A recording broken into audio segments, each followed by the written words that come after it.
Hello, and welcome to Dungeons and Magi, where we open our handbooks, open our minds, and more importantly, we roll the damn dice. As always, I'm your Dungeon Master Cade, or you may call me the Viking DM. Before we get started, we do have some announcements to get through, so please bear with us.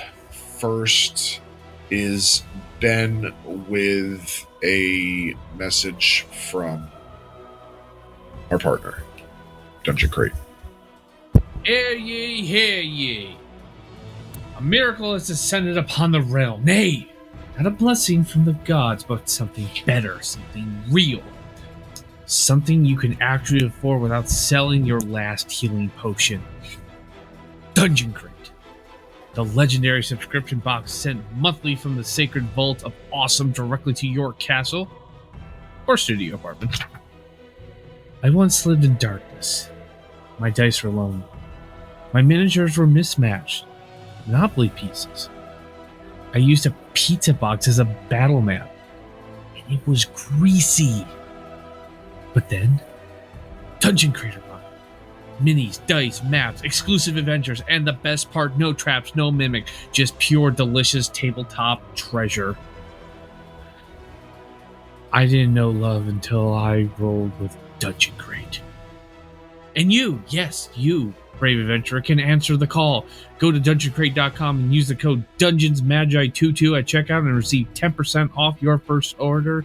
That's not just a discount, that's a side quest reward. Dungeon Crate. Loot beyond imagining, and this time, you get to keep it. Back to you, Kate. Thank you, and we're sorry, Dungeon Crate. Listen, you keep finding these stats to give me, so, I don't know where they come from. They just appear out of our printer. I don't know either. Honey, do you know anything? Do you want? Maybe we should let Pam do it next time. Fuck that. You're the one that needs to do it. Pam can do an ad read. No, I'm good. Yeah, so don't know where those come from. They just appear in our printer, but we're sorry, Dungeon Crate. They get worse and worse every week. Who knows what'll happen by the end of the year? Ben will be upside down, butt-ass naked. Whoa! Oh no! That's. Hey, we don't do visuals. We still don't need to see that. Need that trauma, see. Okay, so I do believe there's nothing else. So, with that, it is time to roll the damn dice. So, last we left off, the crew turned council set out on their first mission as a council. They were introduced to a new friend, a surfer dragon rider, who's so totally wicked. He told you that there's something deep in the ocean that is messing with the tides, so much so that even his dragon won't dive into the water. So you made your way down and found yourself going through a few rooms, some puzzles, and you found a map. This map showed you the ley lines that were corrupted, supposedly. And one of them was just beneath you, inside the Tectal Mall.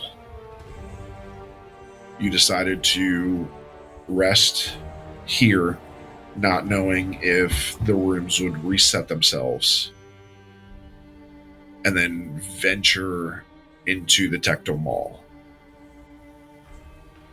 As you came to it, you found that the Tectal Mall splits into 3 paths.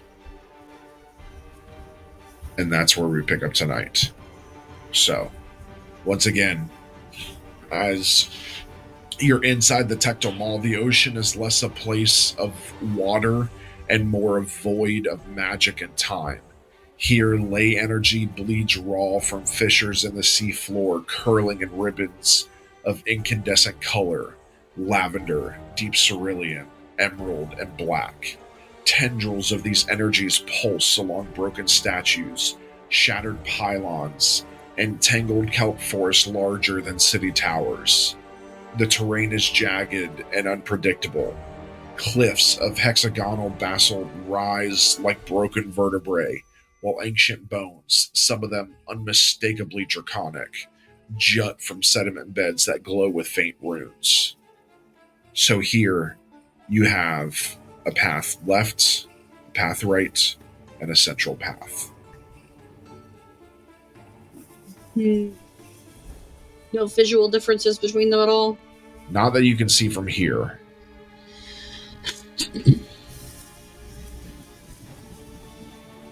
Many more. Let's go forward. All. And I just start walking towards the central path. Oh, whoa. Let's think about this. Let's get this shit done. As well. We have 3 choices. Might as well go center, right, and left. Why the fuck not? Yeah. Because either way, we're probably going to run into some shit. I just kind of just throw my arms up. Okay, let's go. Stop it. I would say he does that in character too.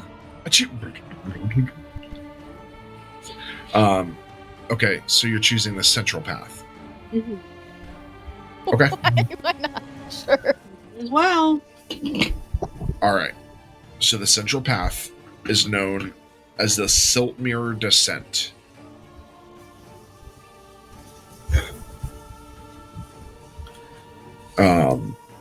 So let me find my notes here.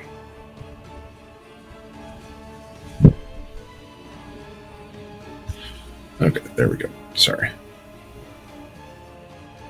Okay. As you step into the central path of the Tectal Mall, the air shifts, denser, colder, thrumming with a pulse that isn't entirely natural. The walls narrow slightly, formed like from obsidian-like stone, veined with faintly glowing strands of deep blue and violet, like frozen lightning. A low wind moans through the tunnel, though there's no opening above or below for it to travel. It almost sounds melodic. You hear this?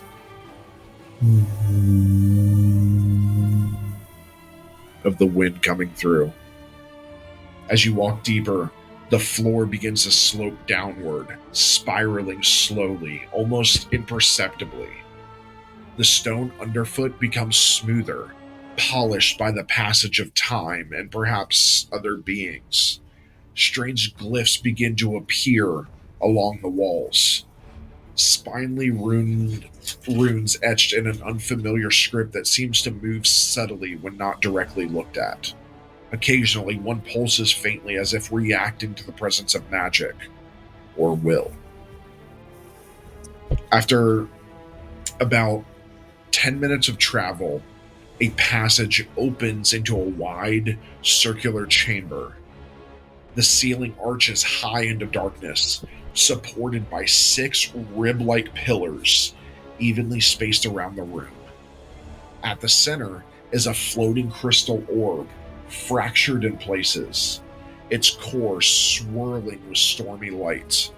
Around it, carved into the floor, are 3 concentric rings, each ring split into 3 sections, creating a wheel-like pattern beneath the orb. As you step forward, the orb glows brighter, and a voice, not heard, but felt in your minds, whispers, "All paths converge. To know the truth, one must fracture the lie." So, everybody go ahead and make me I'll give you the choice. Perception or investigation. Investigation. Insight. That's not good.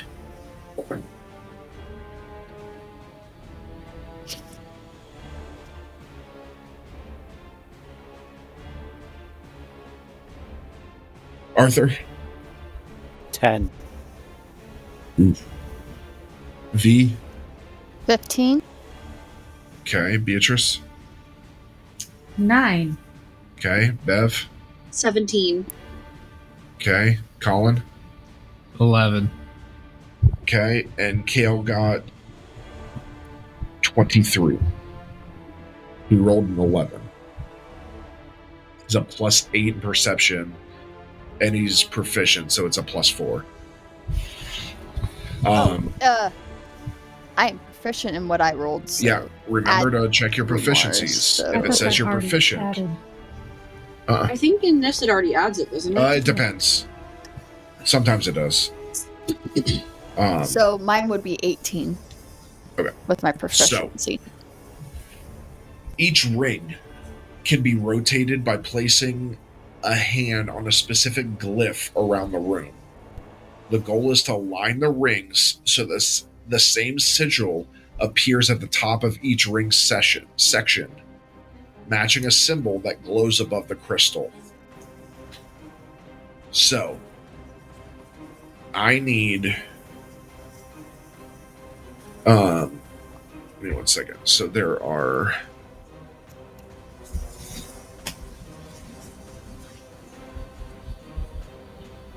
Okay. All right, so there's going to be 9 rolls because there are 3 rings, which are each split into 3 sections. So, and there are 3 rolls that are needed for all 9. So, what we will do is, if you want, I will let each person go once for all 3 rolls. Mm-hmm. And then we'll move on to the next person, and so on. Okay? So, Arthur, I need either an Arcana or an Investigation check. It won't matter. It's the same thing. Okay. 14. Just succeeds. That Oh, is good. So, you now see how the rings are meant to align. Now, I need either a strength or a dex to rotate the ring without it slipping back.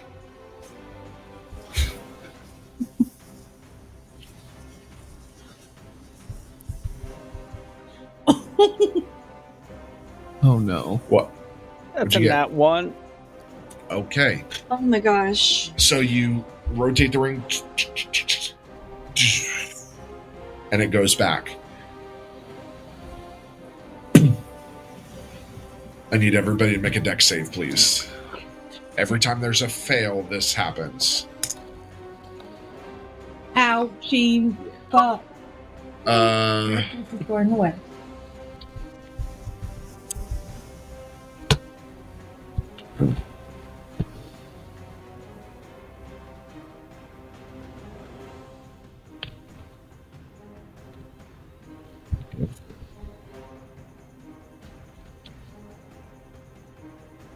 Let's see if these dice will give me good luck. Kale failed his dex. Okay. So, Arthur, what'd you get? 22. Success. The 14. Success. Beatrice. 7. Fail. Bev. Nat 1.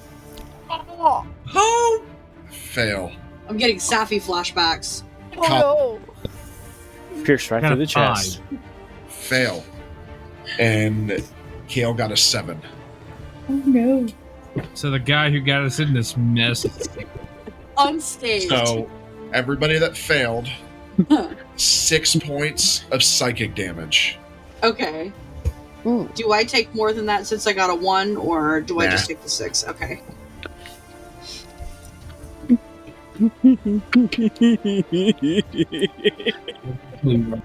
Okay. All right. So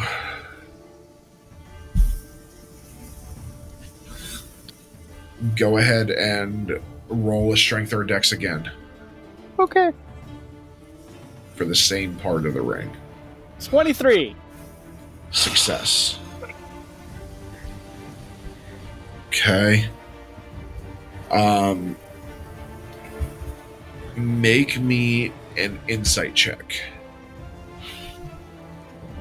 Am I near him? 6. Okay. Roll another strength or dex.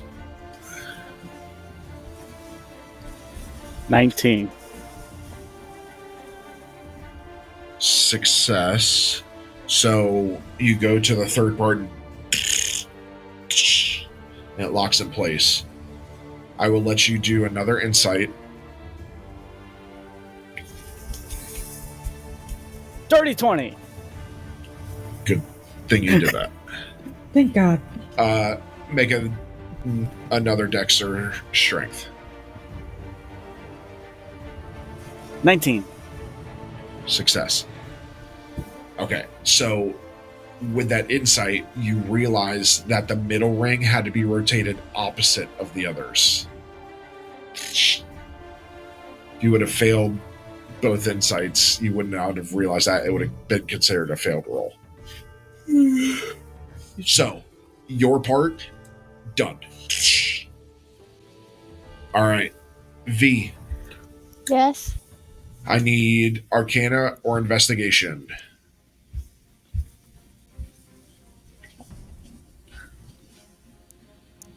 Oh boy. Okay. 13. Okay. Give me a strength or dex to rotate at disadvantage because you failed the Arcana / investigation.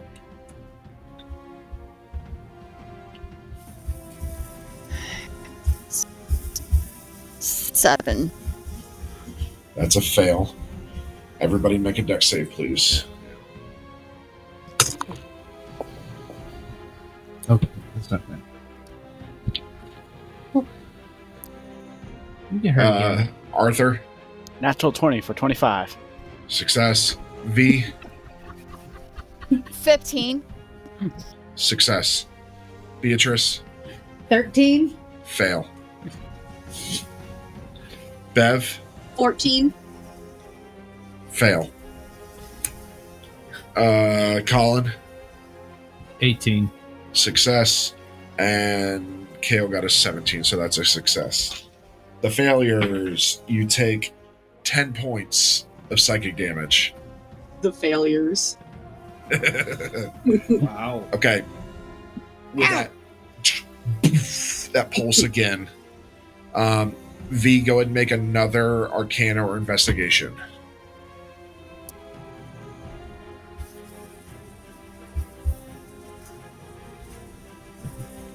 $22. Success. Now you know how the rings are meant to align. Okay. Go ahead and make a strength or dex to rotate a ring successfully without it slipping back.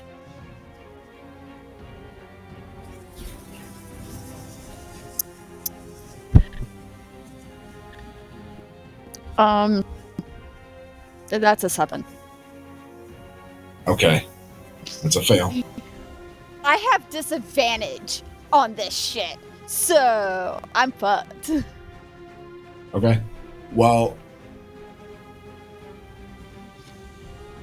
Okay. I mean, we can do this however you guys want. It doesn't have to be each person doing a set. It can be one person could do all 9 sets. I have a +7 for investigation. Well, that's just the big one is the strength and dex. Yeah, Listen, and I I have the have +5 in disadvantage Dex. on strength and dex. I have the +5. I have a 20 into our dex. I have a Because I'm a in +2. armor. Dex Kale gives has me a disadvantage on +5 in those. dex. Like, Index. He also has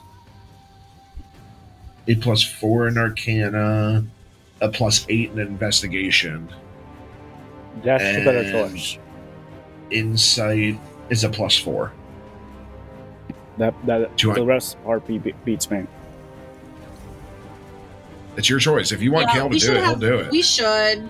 We should. Okay. He's higher Yeah. level than us, so. All hail the king. Just remember this. Which- That means which- he has a higher chance of which getting a one? natural 1. I'm not- This has been rolling pretty low. Yeah. Why would you have me pick it? Pick which one I use. just don't touch him.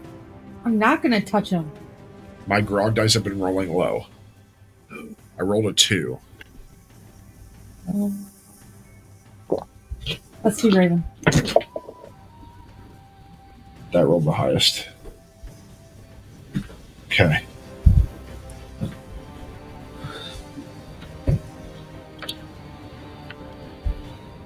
All right, so this is an Arcana investigation.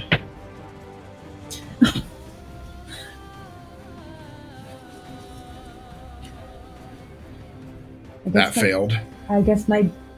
So he gets. It's just disadvantage on the strength or dex.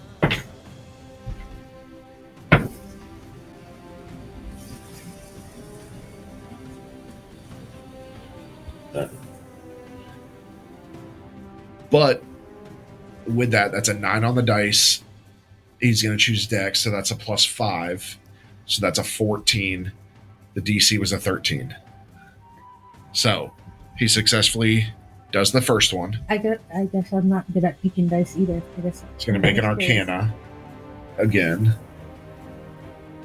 Or investigation, which succeeds. That's a 16. Okay.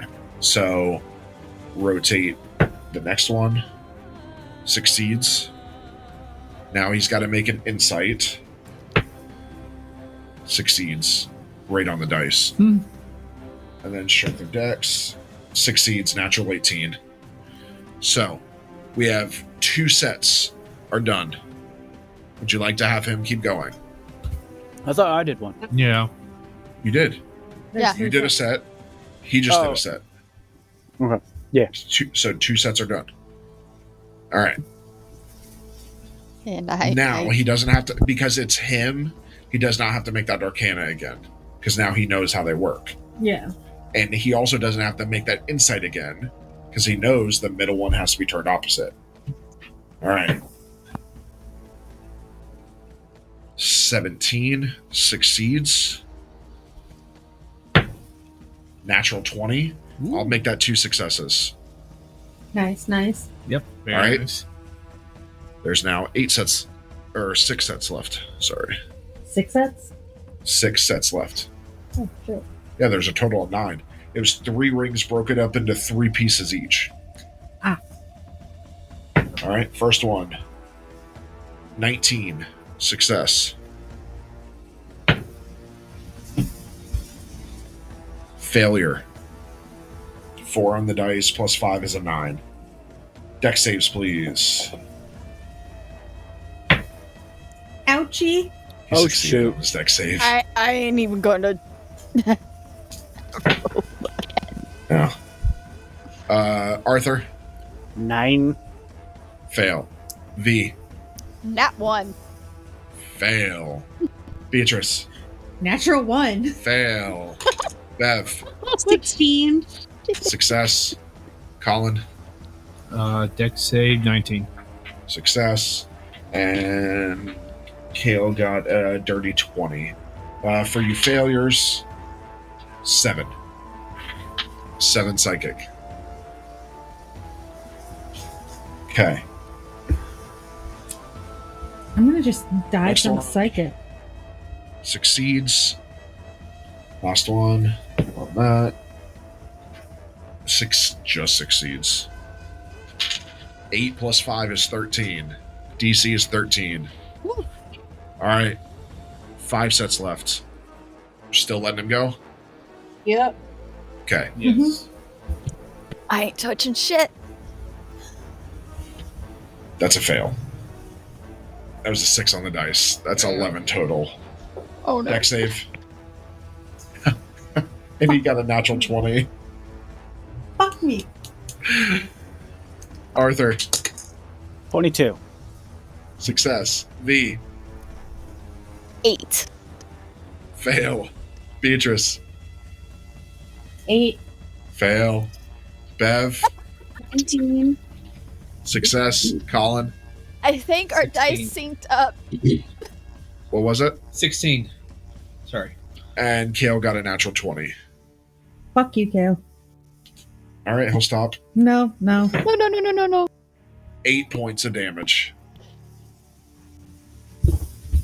Keep in mind, he heals more than you do. I know. All right. Next. Success. 17 on the dice. 14 succeeds. We need a 13. That's the DC. 11. Oh boy. He's had more success than you guys have. Fuck me.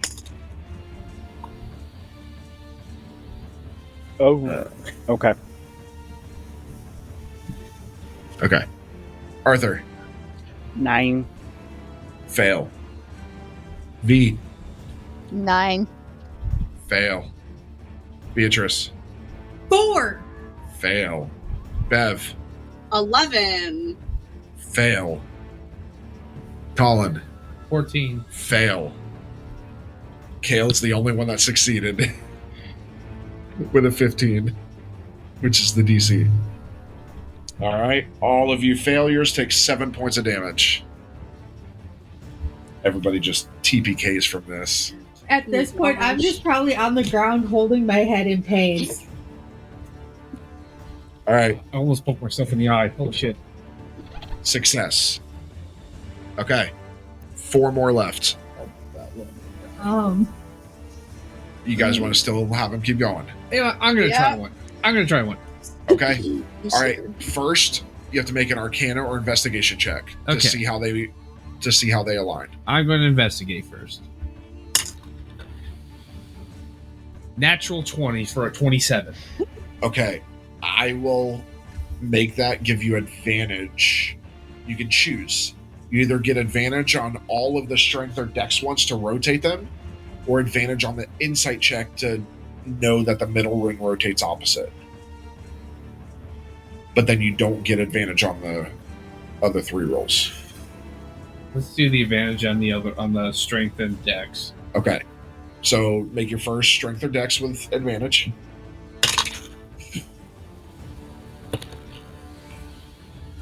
Uh, 14. Success. Thank God for that. Next one.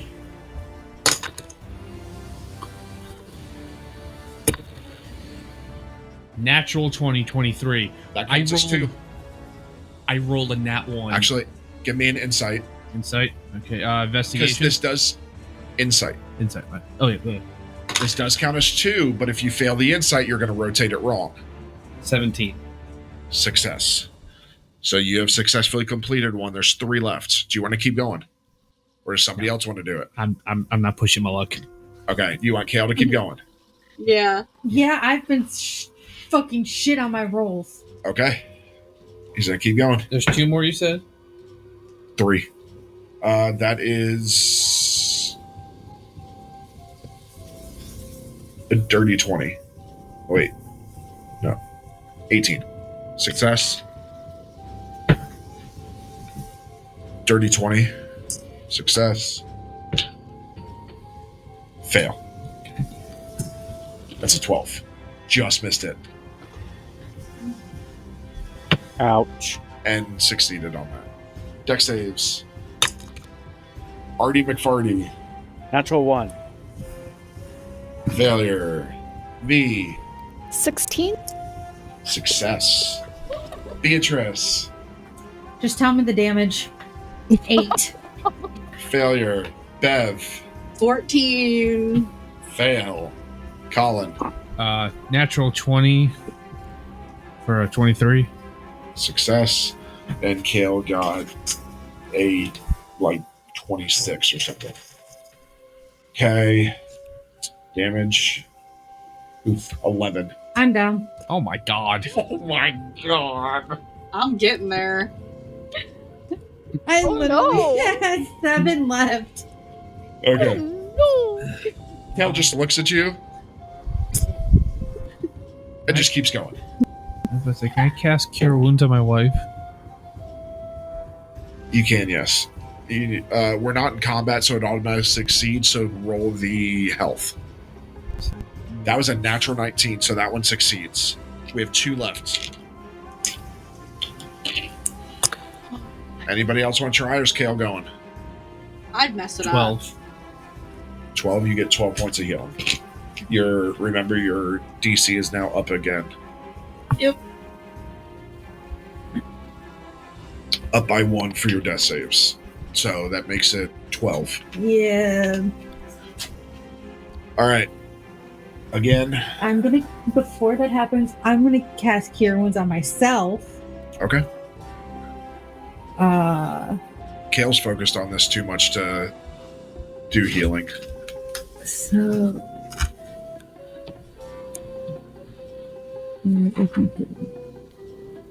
2d8.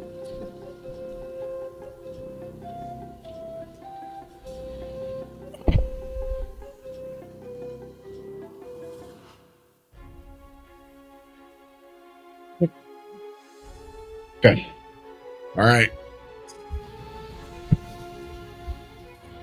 Dirty 20 succeeds.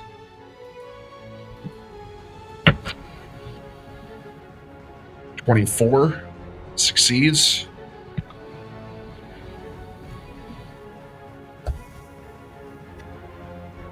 $12. It's always the last one. All right, dex saves. And he always succeeds on the dex saves. Oh. Arthur, 18. success. V, 11. fail. Beatrice, 21. about fucking time. Jesus. Fail. Wait, Beverly, Nat 1. fail. Jesus. Colin, 15. success. Kale got 85. 25. 85? He's that good. I was like, damn, dude. That's like past god levels. 7 points to the failures. Alright. Who's finally Man. not me. I'm down to All right. 16 HP. 6 I rolled an 8 on that one. That one I just know, I succeeded. saw that. All right, there's one left.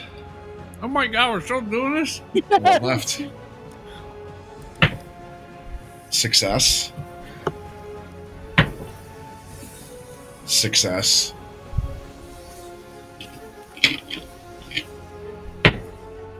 Fail. It's the third one. Fuck. And he failed. He Oh succeeds my the god! dex. 18 again. Arthur 24. succeeds. V, 6. fail. Beatrice, 13. it's good while it lasted. Fail. Bev, Another nat 1. Jesus Christ. At least you're getting the nat ones here and not. Yeah, the fact that you're not doubling this damage has saved my character's life today. Yeah. Colin, 22. fail. What? Success. All right. Damage is 5. Okay. Oops. I almost took 85. There we go. I clicked 5 and my other finger clicked the 8. Success. That is all of them. So, I'm like bleeding out like water blood. after he That was 5. rotates the last one into place, the orb splits into splits into 3 shards, each shooting down one of 3 paths, left, right, and center. The middle path remains open, but the shards create magical seals that now require exploring the other corridors to continue forward. So you have to go down the central path. Okay. Does anybody have anything that's a mass cure wound? Yes.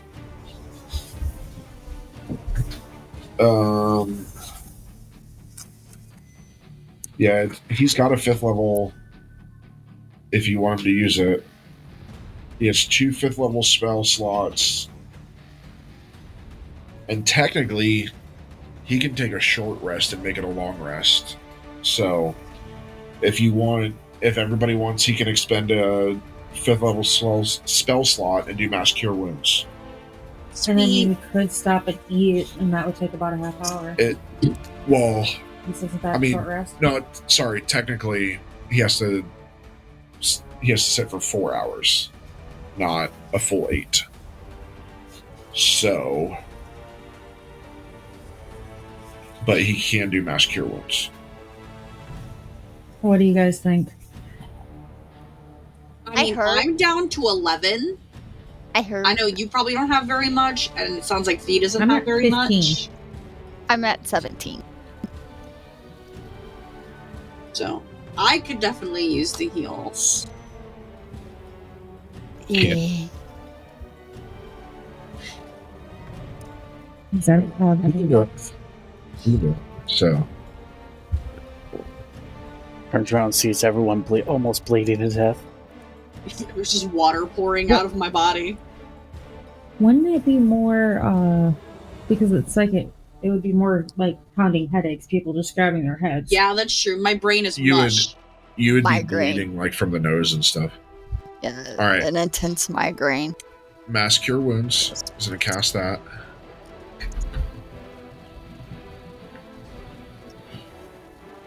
I'll just digitally roll it. 40 points of healing to everybody, Woohoo! Thank God. Jesus. including himself. Remember, it only goes up to your max. Yep.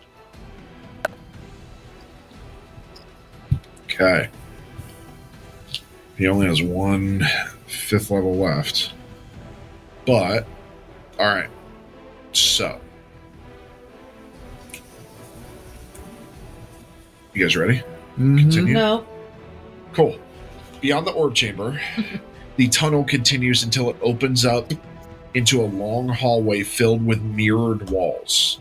Not glass, but liquid sheen stone that reflects you in unsettling ways. Your reflections appear older, younger, twisted, wearing symbols foreign to you. As you walk, everybody roll me just a straight d20.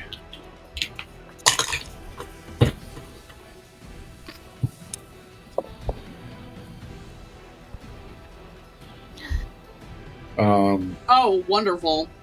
Arthur, 3. V, Nat 1. Beatrice, Ooh, 18. Bev, 2. Colin, 10. So we got 1, 2, and 3. 13. Beatrice, as you walk, you hear a whisper in your own voice. You've walked this path before. You've failed before. Will you again? I need you to make a charisma saving throw. Charisma. Yes.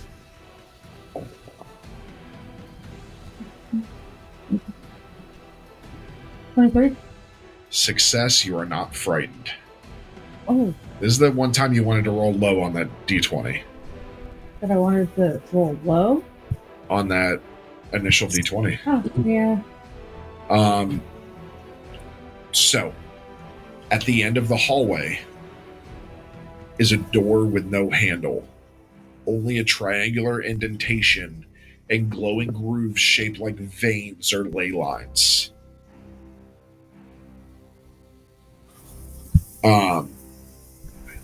One of the missing crystal shards is needed to open it.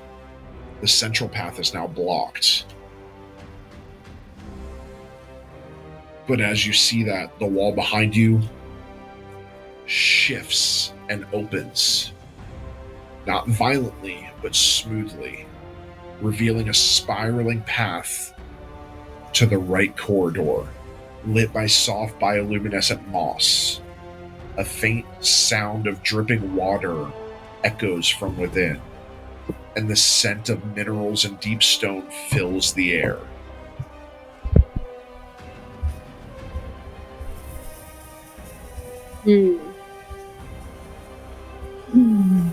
Guess we go I to the walk right in. corridor. Is it like? Is it going to be hard to see or anything, or is it pretty clear to see?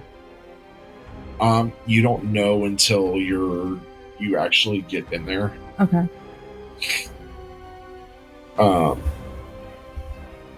But everybody go ahead anyways and make an observation check.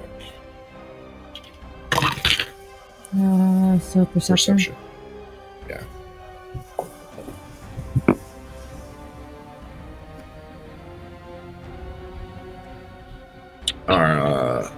Arthur. 15. Okay. V. 8. Beatrice. 16. Bev. 13. Colin. 12.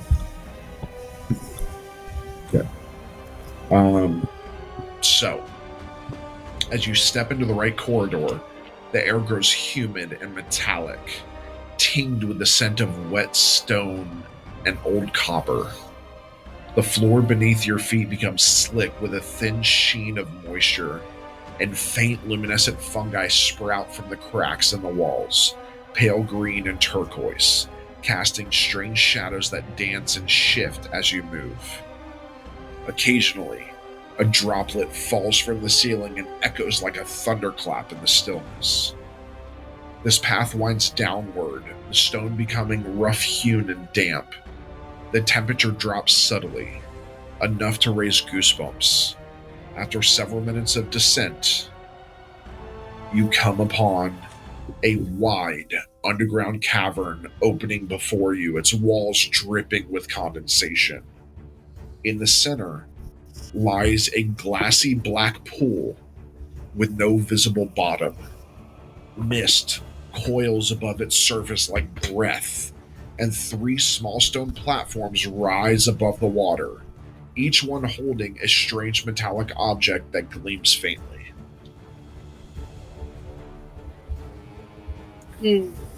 I go look at the pool of water. I follow. Yeah. Okay. You gonna look at the water or the objects? The objects. Okay. So, again, there's 3 of them. The first one is a helm with a mirrored visor. The second is a shard of obsidian carved with runes. And the third is a spiral-shaped conch shell made of some nacreous metal. And there's a stone plaque at the water's edge that reads, "Choose the echo of truth. Let silence claim your soul."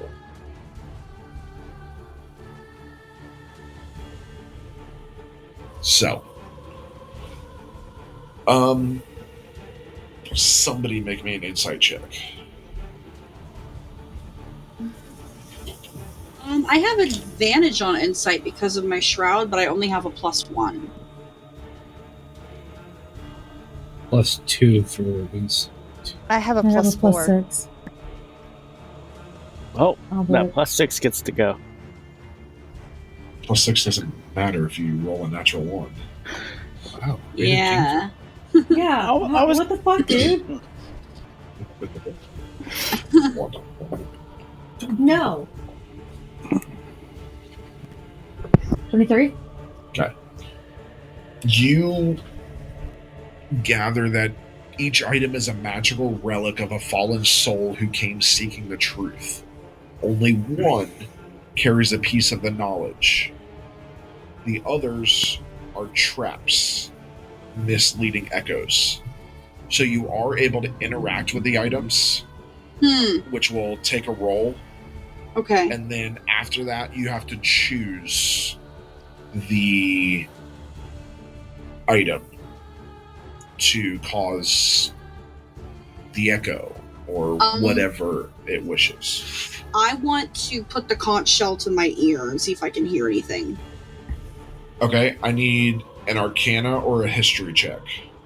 I'm going to go with Arcana. It's only a 10. Okay, that's a fail. You hold on to it, you don't hear anything. Hey, let me try that. I kind Yeah, of be careful with beckon it. for Bev. I hand it over. Arcana or History? I'll go with history. I didn't pay attention.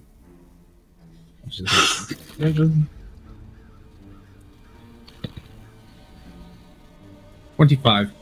Okay. This conch is sacred to a forgotten priest who sacrificed herself for her people. I relate that to everybody. Okay. I look at the helm. Make an Arcana or a History check. I'm gonna do history because I have a reference to that. Why So did you this have is to the fucking goal. jinx me, asshole? 9. Said that last time. Fail. Just looks like a helm. I carefully put it down.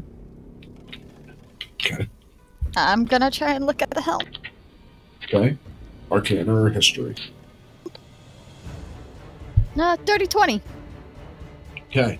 This helm belonged to a silent knight said to betray his order. Okay. I'll go for the Shard of Obsidian now. Arcana or History? 11. Fail. Looks like an obsidian shard. I'd look at the obsidian shard. Arcana or History?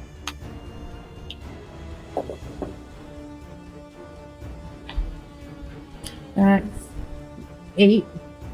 Fail.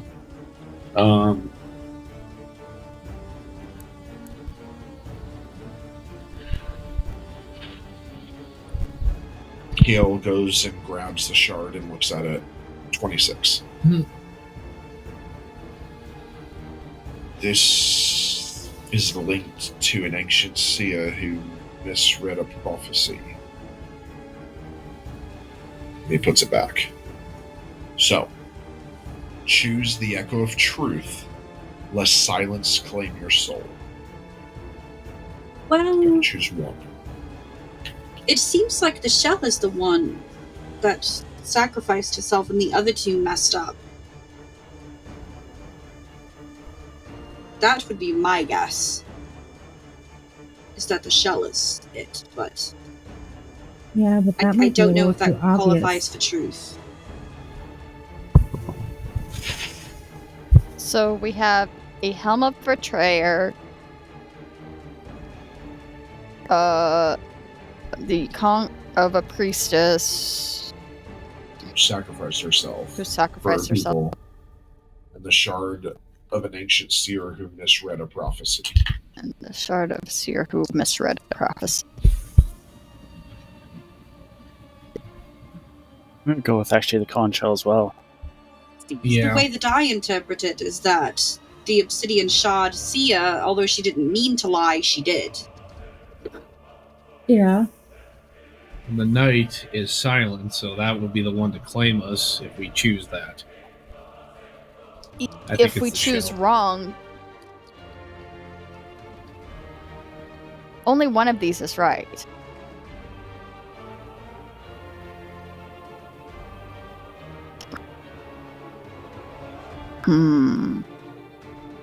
Only one of them is actually a truth.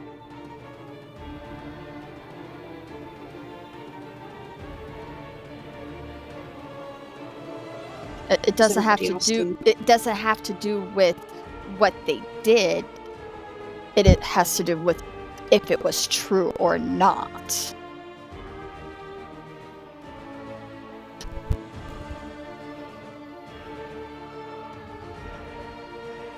I don't know. I'm gonna look closer at the water.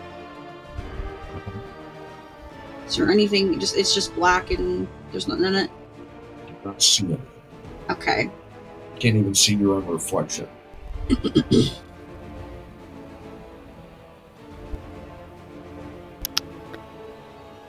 I don't like this.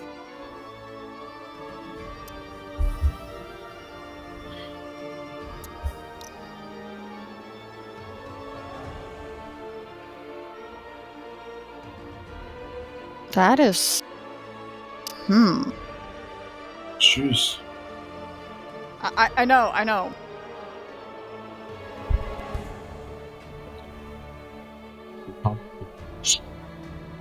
What's the riddle again? Choose the echo of truth, lest silence claim your soul.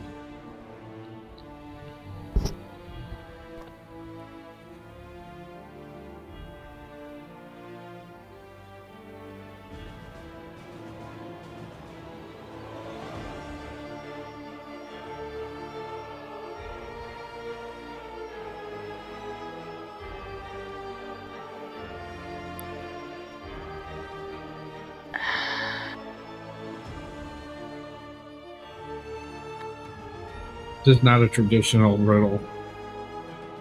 No, it's not.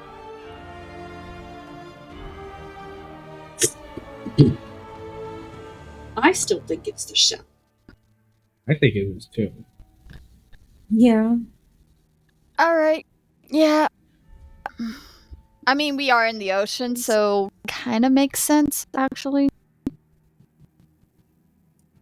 So you choose the conch. Okay. Yep. So you hold up the conch, and as you choose the conch, you hear a soft hymn in your mind. The water glows with blue lights, and that obsidian shard gently floats towards you. Success. Ugh. Oh, good. So, Hale grabs the shard. That is a shard of that orb Oh. that's splintered. So, with the second shard in hand, because you have the first one from that first chamber, you continue. Yeah. Unfortunately. Okay. A small passage opens on the far side of the pool and leads you through a narrow stone throat where sea-carved glyphs line the tunnel, worn from time but still humming faintly with divine magic. Eventually, you emerge into a familiar fork, now standing at the mouth of the left corridor, having completed 2 of the 3 necessary trials. Ready to go through the left? Yep. Yep. Nope. Okay. So the left corridor yawns ahead, lit only by the faintest glow of bioluminescent etchings that swirl across the stone like algae kissed by moonlight. The air here is cooler, but not unpleasant, calm, almost reverent. It smells faintly of sandalwood and ozone, a contradiction that sets the nerves on edge.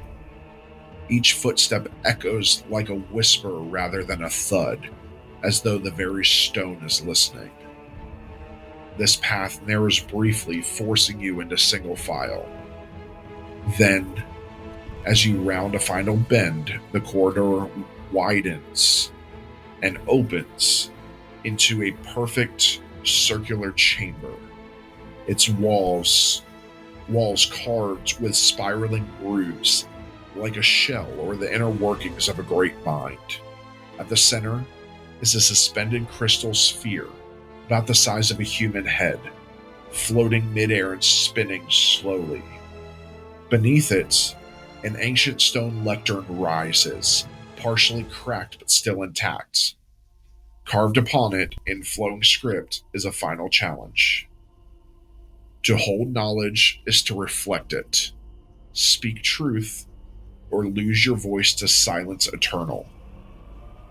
All around the room, the grooves in the walls pulse faintly, as though waiting.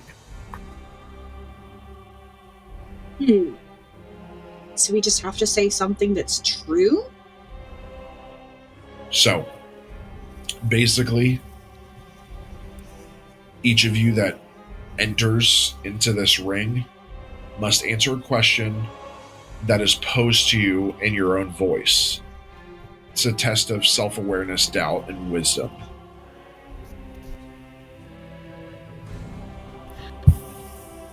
And then basically, I get to decide if they're sincere responses. You need at least 3 sincere responses. Oh boy. Okay.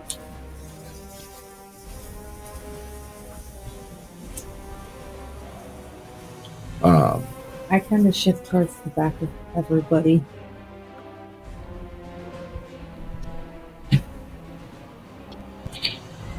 This is gonna be fun.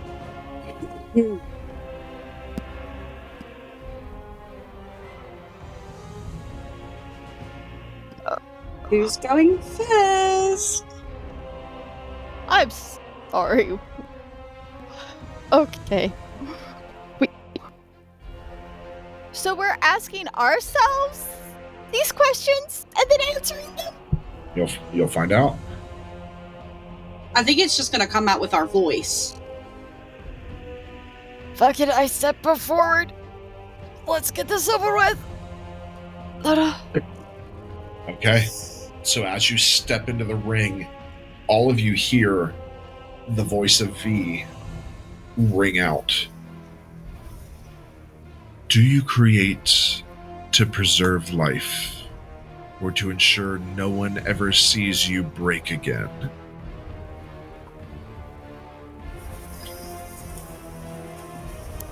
Oh, these type of questions. Yep. Fuck you.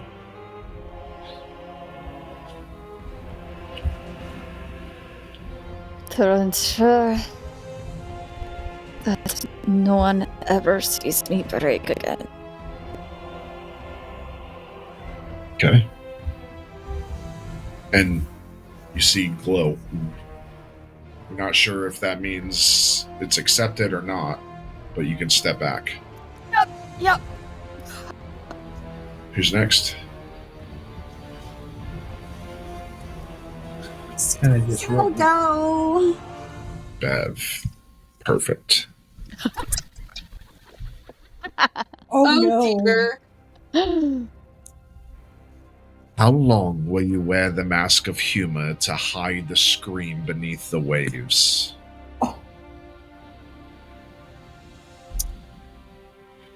I am so scared. Until it's safe to step out. Okay. And again, I get to determine if it accepts these. All right. Who's next? I push Colin forward.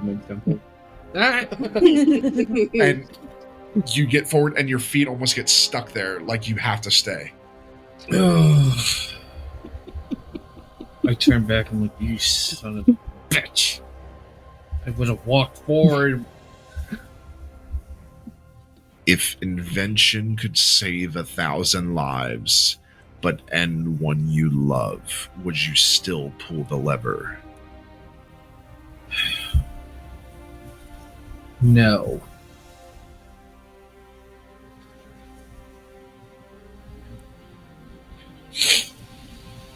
Okay. You can move. Huh? You can move. I try to step back. I push Arthur forward. Okay. Arthur, Oh no. is honor a blade you carry or a mask you wear to cover what you've done?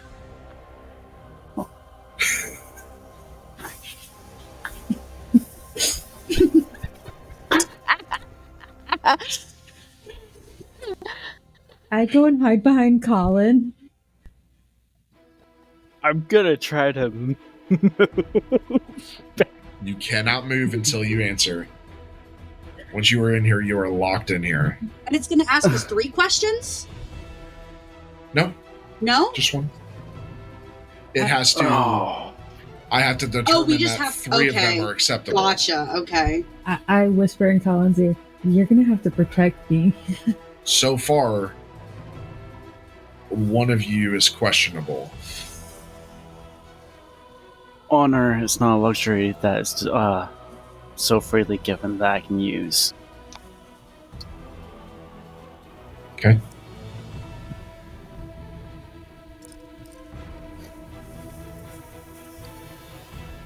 Kale's going to step forward first. Leave Beatrice for last. No. What would you do if the gods never answered again? Would you still walk the path of justice, or seek vengeance in the silence?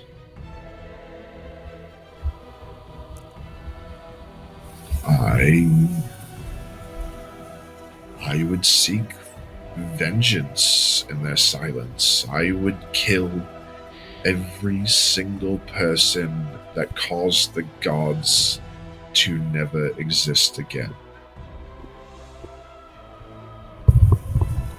No matter who it is. Alright. He steps back. And pushes Beatrice in. Because I'm behind Colin, so wouldn't Colin get pushed in? Nah. I'll push you around.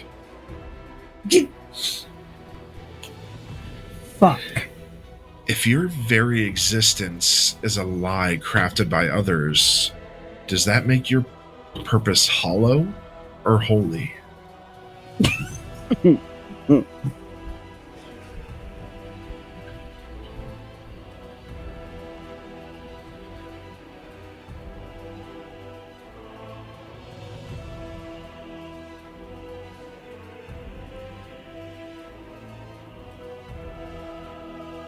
Hollow.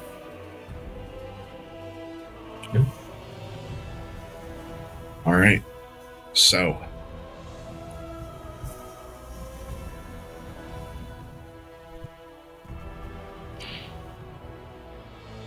as you step back, that orb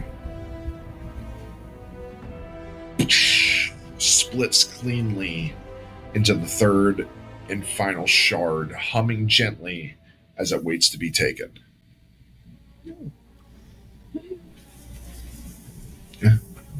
Well, grab the shard. I'm not going to tell you who passed or failed. Yeah. You guys just have to figure it out. Okay, so you have the third shard. Yay. Okay.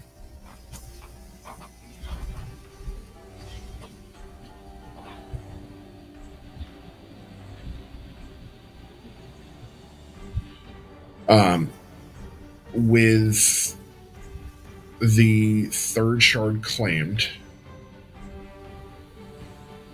what's my notes here?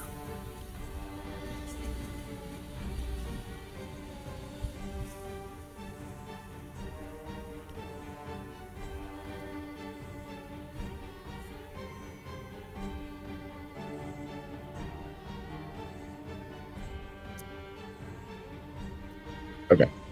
When the third shard claimed, the 3 paths gently light up from within, runic veins glowing like ley lines pulsing toward a now visible stone gate at the very heart of the Tectal Mall. The gate bears a triangular depression, awaiting the shards.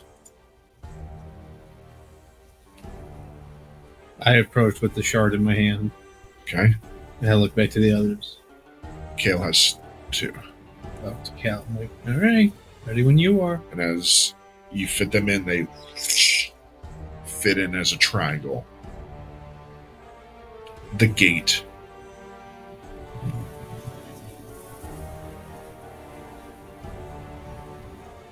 opens, unveiling a staircase of marbled crystal and shadow, spiraling downward into the unknown, toward the Titan's rest and the truth buried within.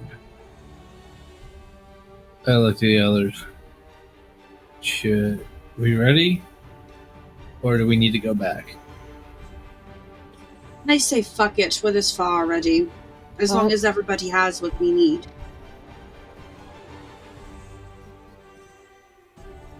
Fuck it, let's go. Okay? I just silently follow. No guts, no glory. As I descend down. You step into a cathedral-sized chamber, half natural cavern, half crafted sanctum, where crystalline stalactites hang like frozen lightning from the ceiling. An eerie teal-blue glow pulses from beneath the floor, leyline currents encased in transparent amber like veins through ancient stone. At the center of the chamber lies an immense humanoid figure, partially submerged in stone and crystal. Its skin is obsidian gold, cracked through with glowing energy, like magma pulsing under pressure. One hand, massive and gauntleted, reaches skyward in eternal struggle, while the other clutches a broken circular relic, a shattered sigil ringed in runes none of you recognize. This is a Titan. Long Shit. lost, long forgotten. His face is not peaceful, but caught mid-snarl, as if roaring against gods themselves. The chamber walls are engraved with a mural of conflict, gods in radiant form chaining him to the leyline currents, pouring divine energy into him until the lines themselves shattered and scorched the land. The last panel shows a figure, not a god, but something older, watching from the stars, eyes a swirling void. What do you do? I Hello? look up at it and I'm like, I wish What? Salted was here right now. Instead of being an ass. Good That- to I don't meet think it's a lie. you. I got a curtsy at it. No response. it's not alive. But I think it's alive. I think it's just trapped. I keep my distance from it. I look around room, see if I can see anything that might.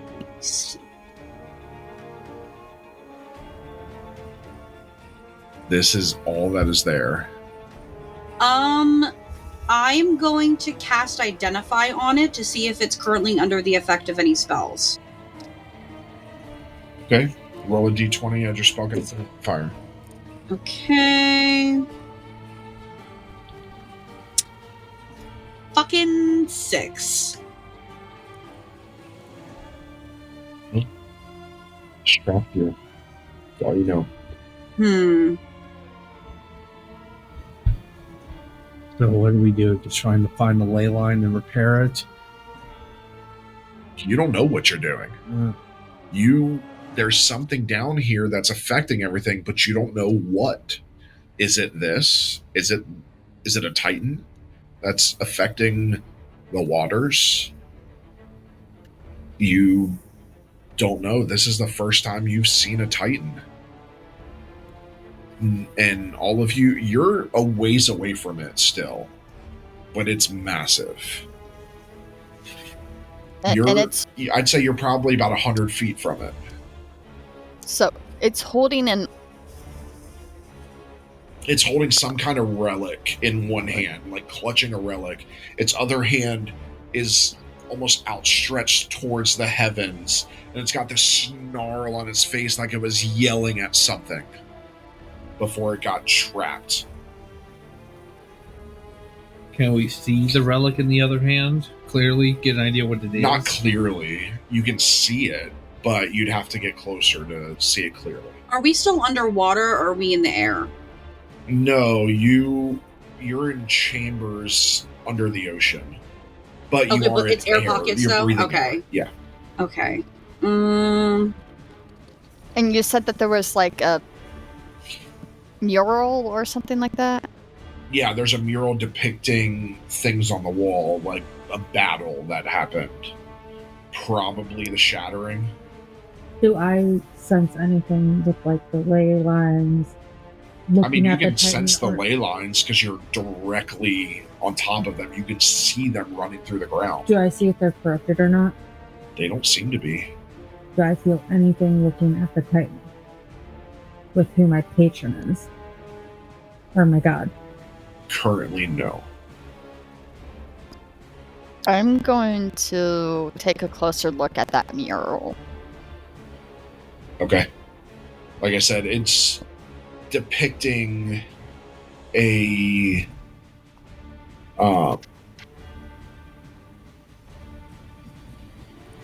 sorry.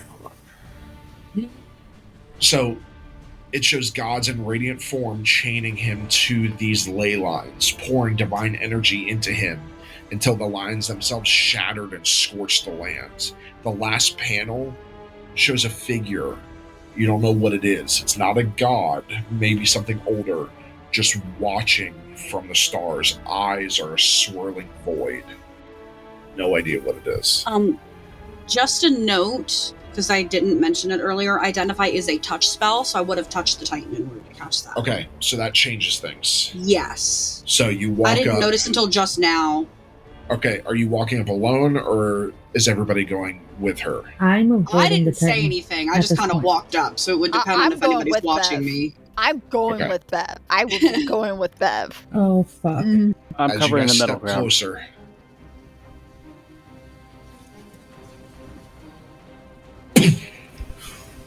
A pulse shoots out of Calathar's pack. Time fractures. You are no longer in the chamber, but standing on a cliff above a battlefield. A war of titanic scale rages below. The sky is torn with storm and flame. Celestial and primordial forces clash. Dragons the size of fortresses tearing through divine beings. Lay titans channeling raw creation, and gods striking with weapons formed of law and order. The titan you saw in the chamber roars. You would chain the earth to your dogma. I am not yours to command. A chorus of godly voices responds. You were made to serve, and you will serve in silence. What follows is brutal. A divine ritual, not of worship, but of imprisonment. His life force is poured into the ley lines to fuel the god's authority. The moment the ritual finishes, there's a flicker in the stars, and the watcher in the void smiles. You gasp back into reality.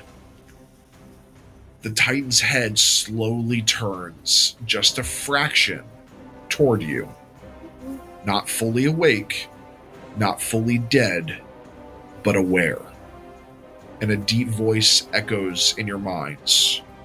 You carry the breath of storms and the scent of broken promises. Will you awaken what slumbers or bury it deeper still? Then silence again. The glow fades The chamber waits. And as the weight of the Titan's word settles over the chamber, once more, Kale's pack pulses again. More insistent this time. You have no idea what's pulsing in his pack. A wave of pressure rolls through the air, like the first tremor of a gathering storm, and the ley line beneath the floor flares with a sudden intensity. And a second vision seizes you. The world twists. You are now standing within a boundless expanse of swirling energy, a place that seems both within and beyond the material plane. Fragmented memories spin like constellations around you, drawing closer, coalescing into coherent forms. A towering silhouette steps forward from the storm. I am Vayreth, the Earthwake, the first shaper, the Ley Titan who gave form to your world. The figure grows clearer. Vayreth, in his prime, was not monstrous or wrathful, but majestic. His form was that of elemental balance, body of stone and roots, hair like flowing magma, eyes twin galaxies of leyline flow. Around him, the world forms from his touch. Mountains rise, rivers bend, forests bloom in his wake. He was the first of the Titans who worked the raw canvas of Elyndor, guided by instinct and harmony rather than command. He is not a creature of war, but of creation and pulse, a being who sang to the ley lines, not bent them. But then the vision shifts. A council of gods, cloaked in light, garbed in divine law, approaches. They offer Vayreth a pact to serve as the foundation of the magical world, to anchor the ley energy so the gods can grant order, structure, and worship. Vayreth refuses. You build a cage of rules around a world that should breathe. I will not be a chain. The gods do not bargain twice. The scene burns red. Vayreth is attacked, not slain but bound in a ritual that twists his gift into a prison.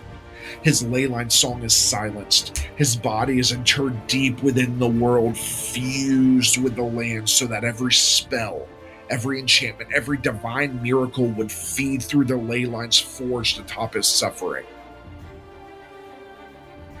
And then, through the haze, one figure watching from afar. You don't know the name. You see it watching, waiting, smiling, and the vision fades.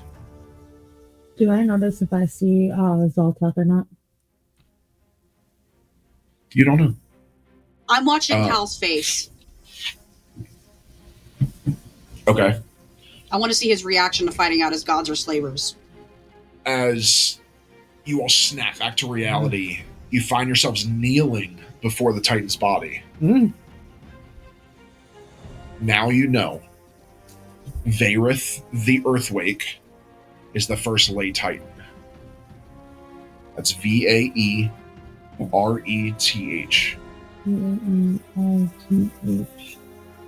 The Earthwake.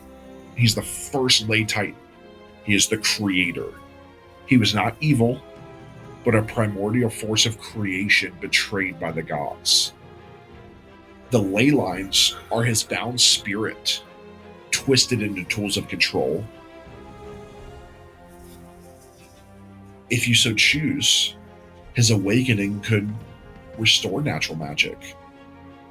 Or it could rupture the false balance that keeps divine order in place.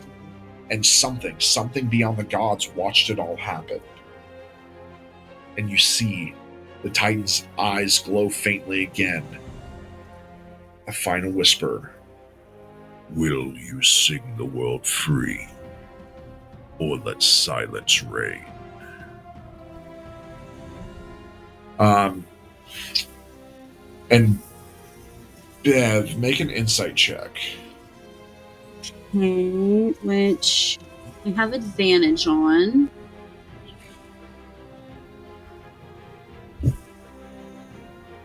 $18. Okay.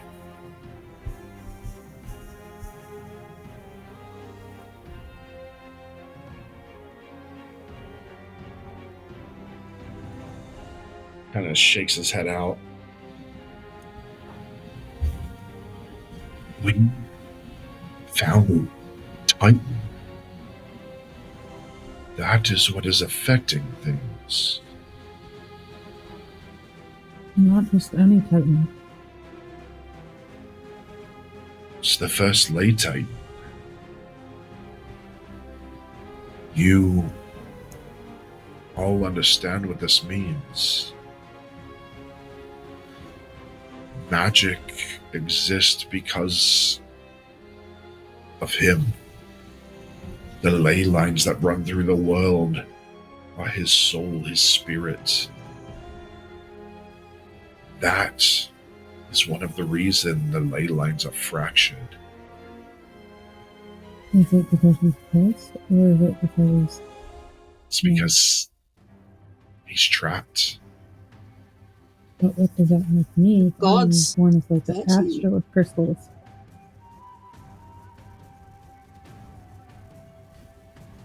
I Trapped him. don't know why the gods did what they did. That Like slavery. God wasn't there. I did not see. I didn't see Zalta either.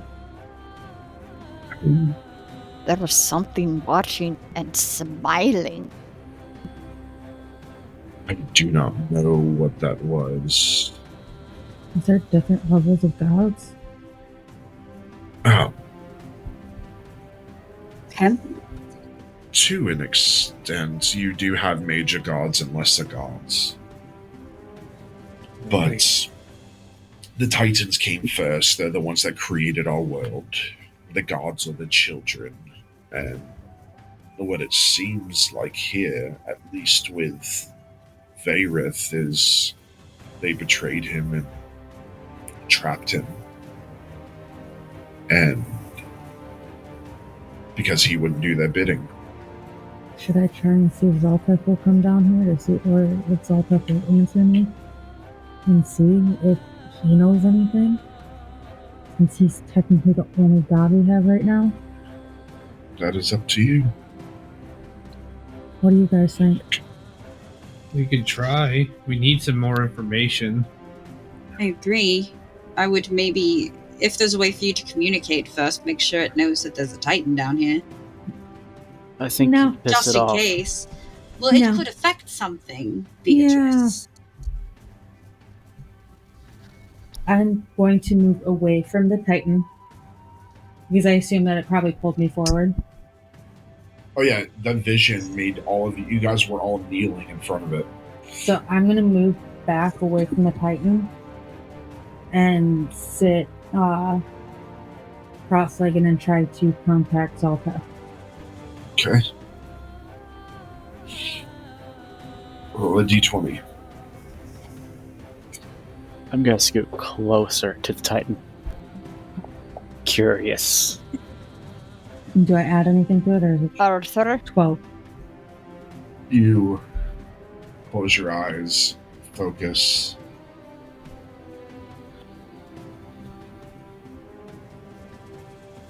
Nothing.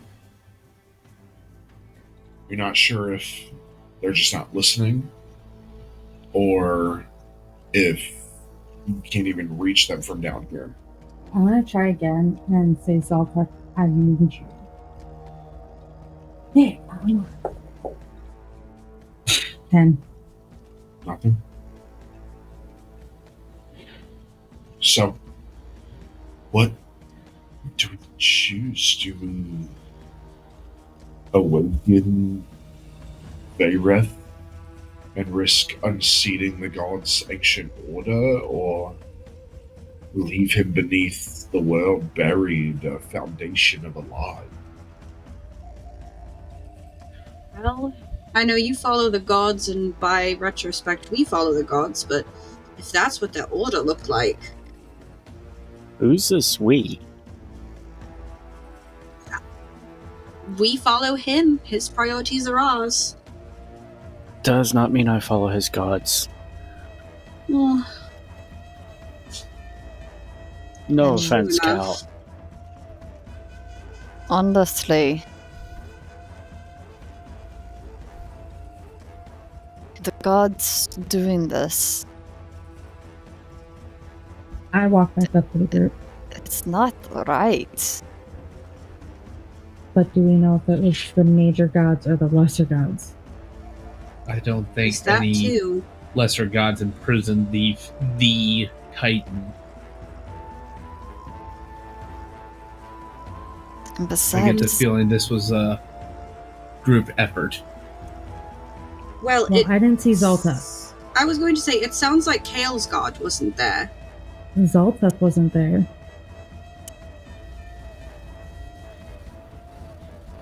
I'm gonna study the Titan.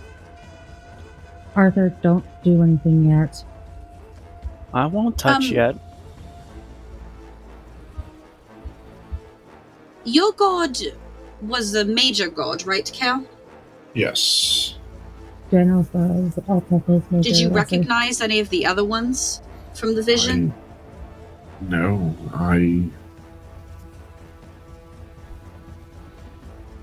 I spent a long time ignoring the gods. So, I couldn't tell you who they were. That's understandable. Do I know if Zoltef was lesser or major? You don't know, but you think they were a major.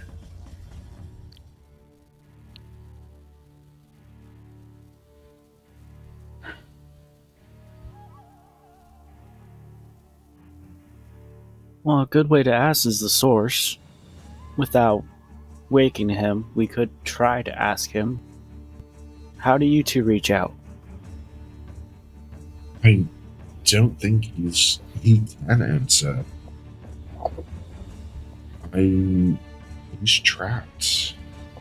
You would have to wake him for him to answer. The voice of Titans are strong. If he could speak, he would have freed himself long ago. And Zoltef is either being an ass and not listening to me again, or I can't reach him from in here.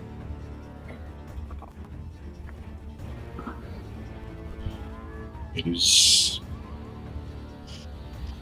in my opinion, we should awaken him.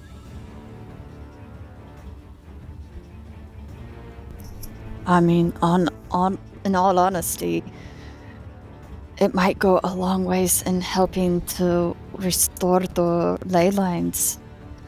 To be honest, what would we do if this was just a normal human trapped here? We'd probably free him. We would free them. Normal. Especially seeing that somebody trapped them here. It wasn't of their own doing. We would free them, would we not? I So was what going to vote difference to free him does right this away. make? I want to free him, but I fear we are about to start something that we will not be able to stop. It could No. also go a long ways into healing the world. Is Why this hold back a rushing To an river? era? what you all were sent here to do? To fix the world? In some way or another? Some in Certainly each of the your own water. ways? Mm. Now, this Yeah. world needs a different kind of fixing. Yeah. Go for your walk. All right. How do we I look into free Titan. this? Please don't make us regret this. Okay. You dum dum, you dum dum. You bring me dum dum. I look to Cal. All right. So do we how free do we him? awaken this thing?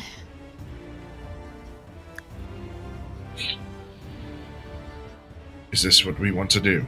Everybody must be in agreement. I look to Cal with a smile. Yes. I just kind of. I look to Arthur. Down. You are not going to try and take this Titan's power. I will knock you the fuck out. No, I don't want his power. Well, to take it. Gale just inhales deeply.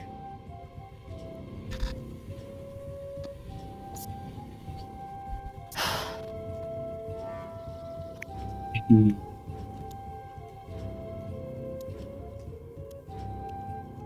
pulls something from his pack.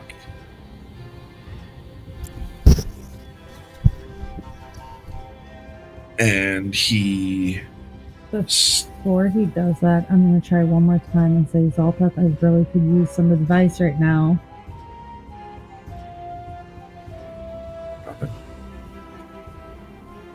He takes an item out of his pack.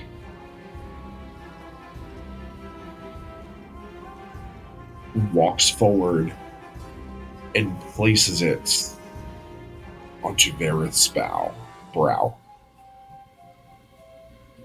And he takes a step back.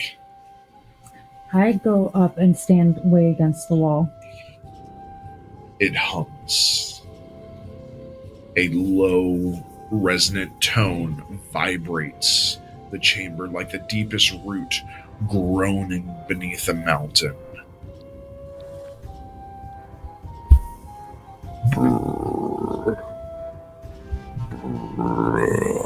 Another, then another, a rising chord of awakening from the lay circuitry etched into the stone around the Titan's slumbering form.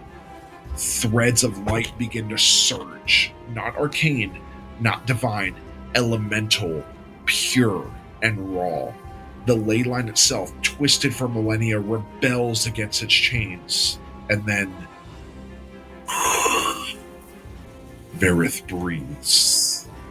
The air collapses inward like a vacuum before erupting outward in a shockwave of radiant moss green light. You all are thrown backwards. Vines burst from cracks in the floor. Crystals bloom like flowers. The roots of the earth seem to tremble in ecstasy. Varith's stony lids lift. His gaze, twin vortexes of ley fire, settles on you. The silence is broken.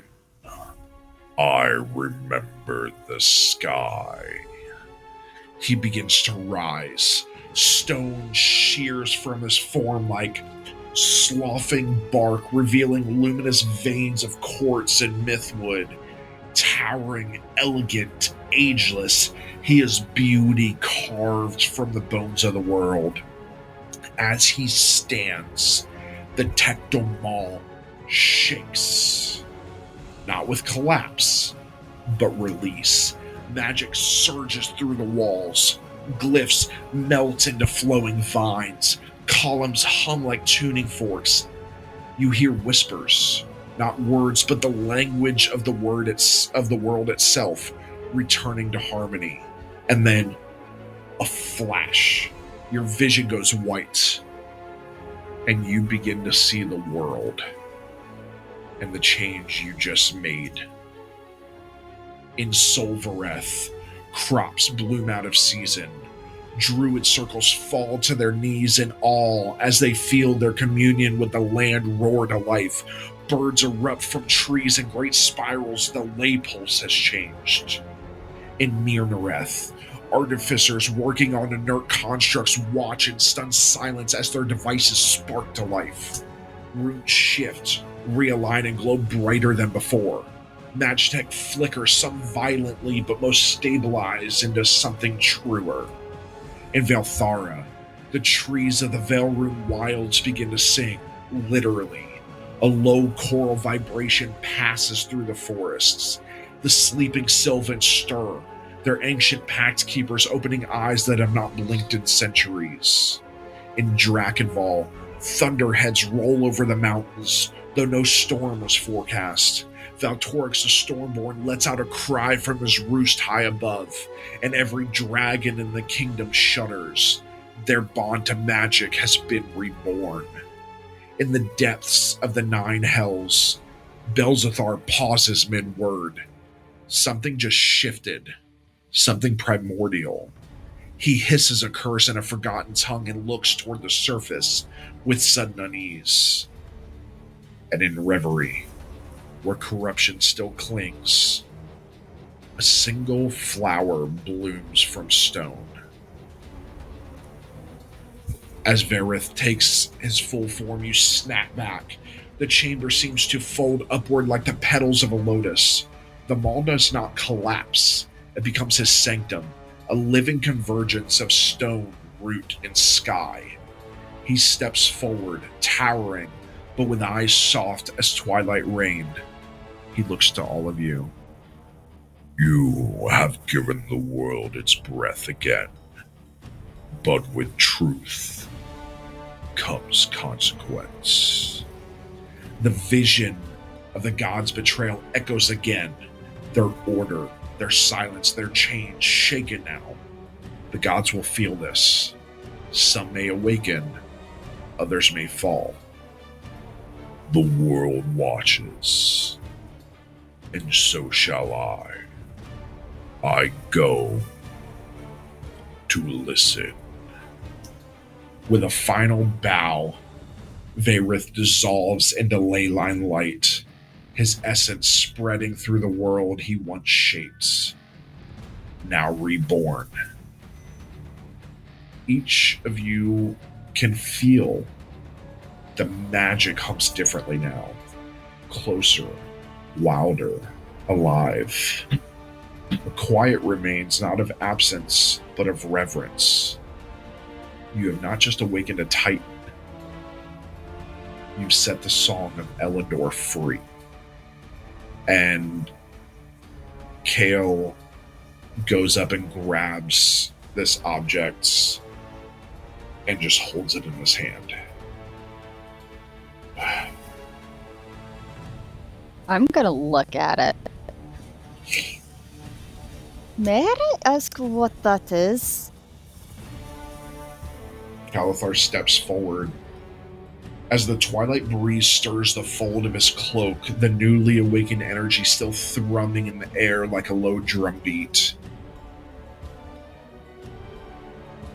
This item, its surface gleaming like a polished shard of stormlit obsidian, yet pulsing with a soft inner glow that dances between verdant green, molten gold, and deep azure.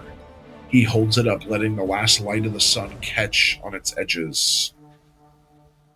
This is the hot scale. Not a scale in the way you might think, not from hide or armor. It's a memory made solid, a fragment of a titan's essence so pure and dense it survived the gods' attempt to erase him. Verith, the verdant titan, the shaper of roots and cradle of valleys, was bound deep beneath the world, buried beneath stone and silence. We did not know where this came from until now, but this formed in that moment, not just from his flesh, but from the will he refused to give up. It's a living record, a keystone in both time and magic. It holds the imprint of what was done to him and what he once was. We saw through it, saw truths that had been swallowed by the veil, truths that no history book dares to hold. This one scale holds power not to just remember, but to reveal, to awaken, to restore. And with it, we've unbound a sliver of the world that once was. And that heart scale gives a resonant chime, like stone struck by lightning beneath the sea. And he puts it away into his pack. This will awaken all of the titans if we so choose, as we find them.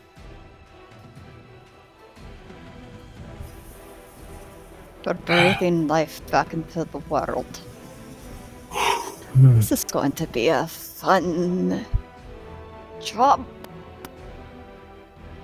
I Yeah. wonder what all this is Many. going to change. There are many more Titans that existed. And if this is how the first Titan was treated, the Titan of all Titans, imagine what happened to the rest. I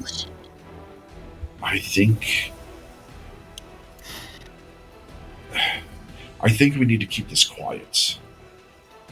Yeah. But I think we found a new mission.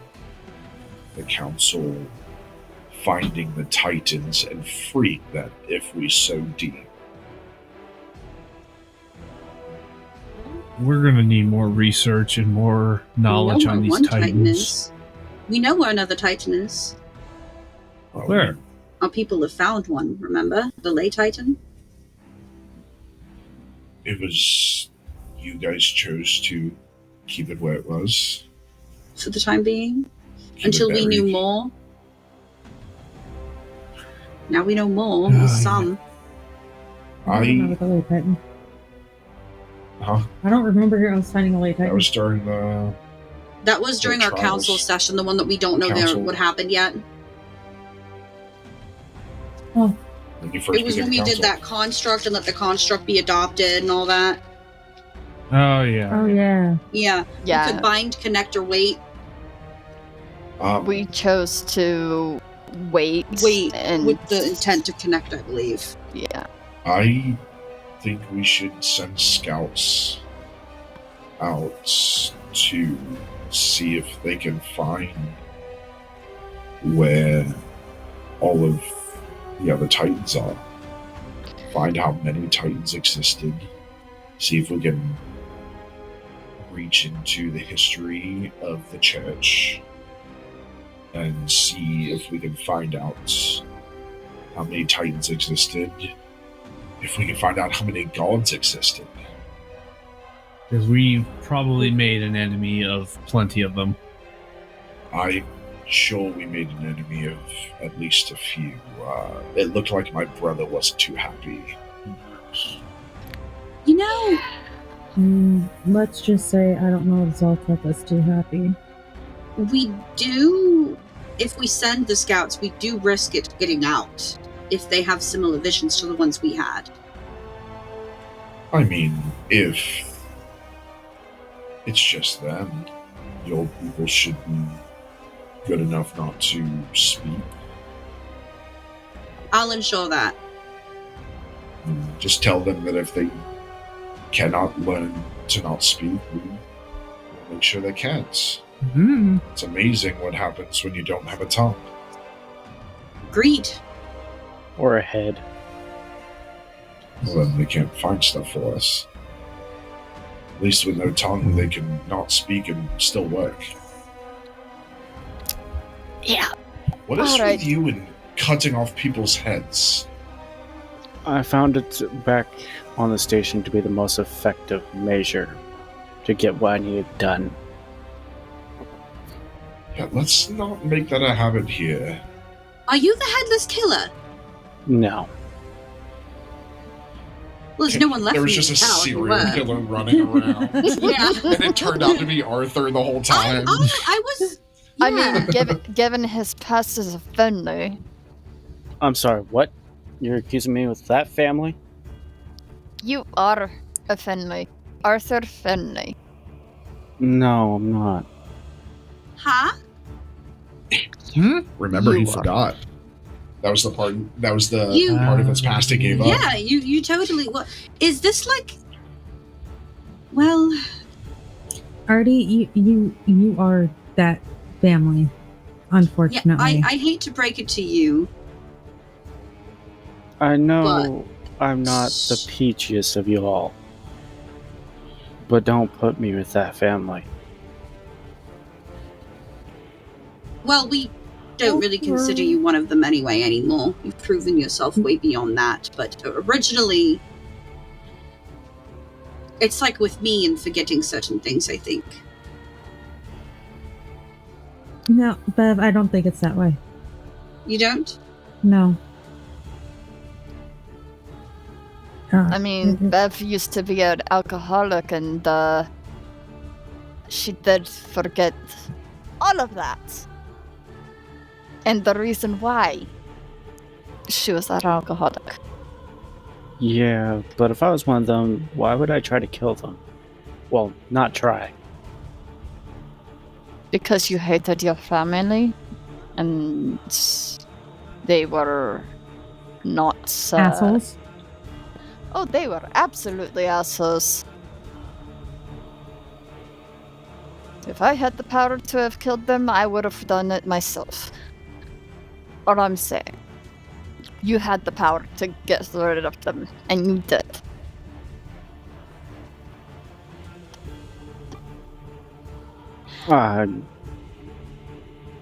Just no. Arthur, when have I lied to you? Do you really want that answer?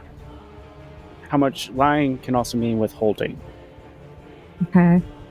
I do hold a higher security clearance than you. Or did. And yet that security clearance did what for the station? Anyways, I think we should get out of here. Do you guys want to stay here all night, or I'd rather go back to the ship. And a nice I agree. banquet of food that's up there. Mama wants a bath. I'm famished. Yes. Yeah. Seems releasing a titan makes you hungry. I could do with a good meal. Really do not want to go back up Let's there? head back to the ship. Okay. Literally.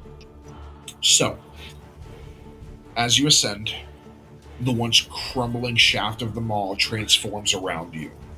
Vines slide across stone in choreographed spirals. Crystals bloom along the walls like lanterns, illuminating the tunnel in soft green and amber hues. Where once the mall felt oppressive and ancient, it now feels alive, an artery leading back to the skin of the world. Faint melodies rise from the walls, not sung but resonant, like wind through two reeds. You can almost hear Varith's presence still humming in the roots around you.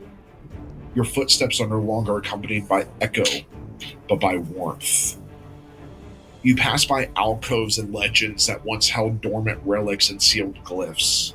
Now, as you rise, these alcoves flare with runes, each one depicting memories of Varith. A vision of him raising a mountain range from a calm plain with a sweep of his hand. Another of him burying a dying forest to regrow it anew beneath the soil. And one final vision of him kneeling, surrounded by gods cloaked in light, offering his power and being bound instead.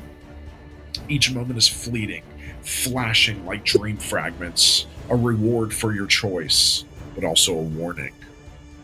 About halfway up, the natural ascent gives way to a spiraling corridor of air and stone, a tunnel filled with ley winds. The platform halts gently and the path must be walked now. The air here is cool and smells of ozone and petrichor. Footfalls whisper on polished stone, and the walls ripple faintly, like looking through a curtain of starlight. Occasionally, glyphs light up beneath your hands, not traps but blessings. Each one offers a small boon. Colin, your tools pulse with magnetic steadiness. Anytime you use your tools, you have advantage. Beverly, you hear whispers of coded languages more clearly. You can now comprehend languages. Yeah. V, you sense your connection to construct and steel tightening like well-forged links. Your construct now has advantage on every attack. Arthur, your blade hums with anticipation.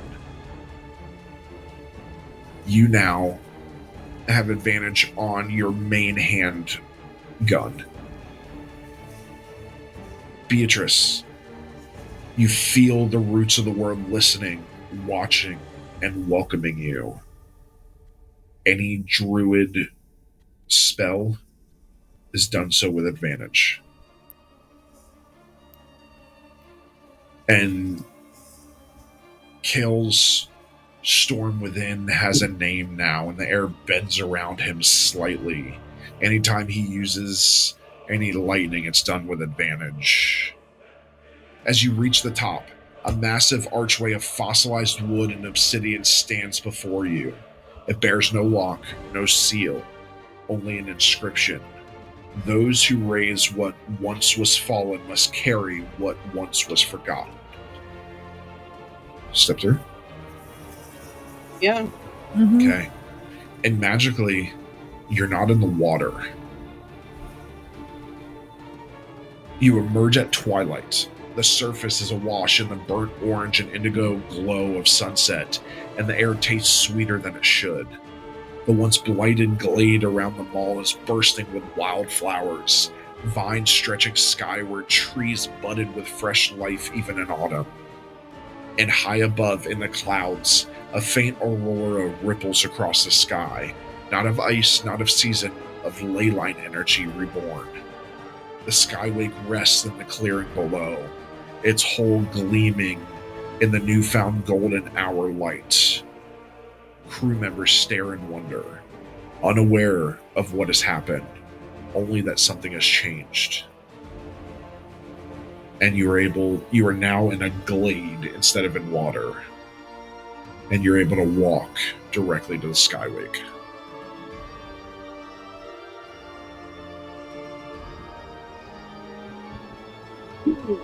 Okay then. Yeah, look at every. Yeah. I Honey, pick a let's go. flower and put it in V's hair. I keep it there. All right. Okay. I take So- my wife's hand and I try and start walking to the ship. Alright, so, sake of brevity, everybody gets on the ship. Yep. Travels home. Back to the keep. Yep. Back to rest. To recuperate. And that's where you stay, doing normal duties, sending your people out on various missions to try and find these titans for the next month. And that's where we're going to take our break. So, we'll be right back. Please don't go anywhere. And we're back. So, like I said, a month passes in a blur of whispered preparations, coded messages, and long nights in the council chamber. The world outside stirs with quiet anticipation, oblivious to the truth. Titans stir beneath the bones of the world. Then, one night, the council is summoned by a breathless scout, mud-streaked and clutching a weathered satchel. 2 nights into the Barrens, we found a depression in the rock, half buried, immense, not natural, like a cathedral of stone ribs rising from the dust. Inside, carvings, giant ones, etchings of flowing water, spirals, stars, and broken chains. Then the humming began. Low, vibrational, the sand rose and fell like breath, and on the back wall, a tear carved in marble, larger than a man, dripping clear water that never pools, just vanishes into the ground. And they hand you a scroll, Bev, Okay. And I and they take bow and they leave. it. I'm gonna make sure that I'm not being watched by anybody I don't want to be watched by, and I'm gonna look at the scroll. Okay, so the location is deep within the Cradle Barrow Wastes, an arid, wind-scoured region beyond the southeastern cliffs of Drakenval, long considered barren and cursed, known for eerie soundscapes and inexplicable storms of sand and glass. Basically, they found the resting site of a second titan, referred to in old inscriptions as Theros, the Weeping Colossus, Titan of Tides, Memory, and Lament. So you said the Titan's name was what? Theros, like Thanos, but with an R. Okay. The Weeping Colossus. Okay. If Varith was the roots of the world, Theros was its ocean heart, the tide that kept the time and rhythm. The water from his tears ascend to cleanse lies, awaken forgotten truths, and unravel illusions potentially lethal to the divine veils hiding reality.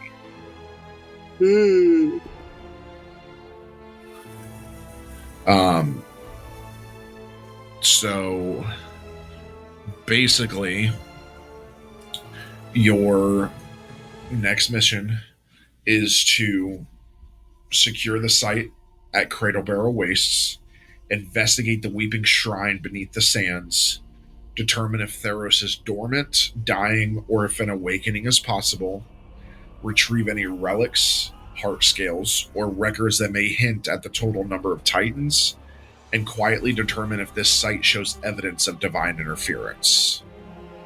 Okay. And on the back of that, it does show that runes recovered from the wall at the shrine are in the same ancient dialect as Varith's chamber. One section references a pantheon of 13 who bound the world's wounds with chains of faith, possibly indicating 13 gods or 13 titans or both. And the water contains fragments of divine memory, and it's not just revealing truths, it's absorbing intentions.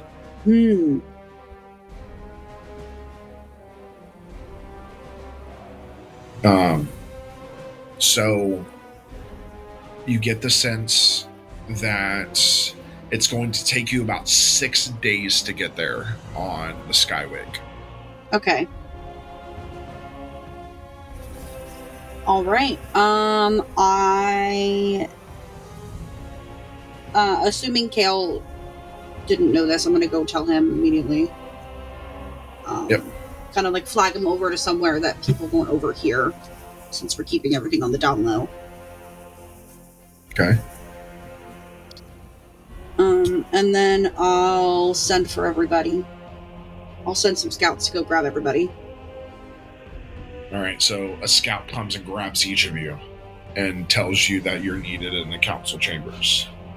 I leave my workshop and I go to the council chambers. Yep. Would I have been able to talk to Zalta during that the month? Yeah. We can backtrack. Did he say anything?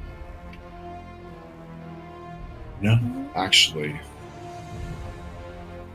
He's been rather distant.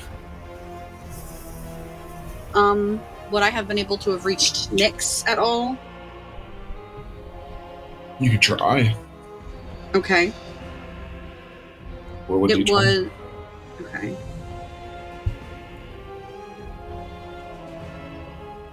Three. It was almost a 19, but I got a 3. Nothing. Not Okay. Try again. One last time. Okay. Nat 20. Holy shit! Nice. Damn. Okay, so you close your eyes. Try to reach out to Nyx. What do you say to try to reach out to him?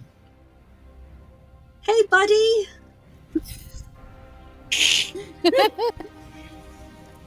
Just checking up on you, making sure everything's all right, and if you need anything from me. Hey, buddies. Oh, hello. Oh, I think you got the wrong message. Okay. Have to remember his You know what? voice. That is very on brand for Brev. So,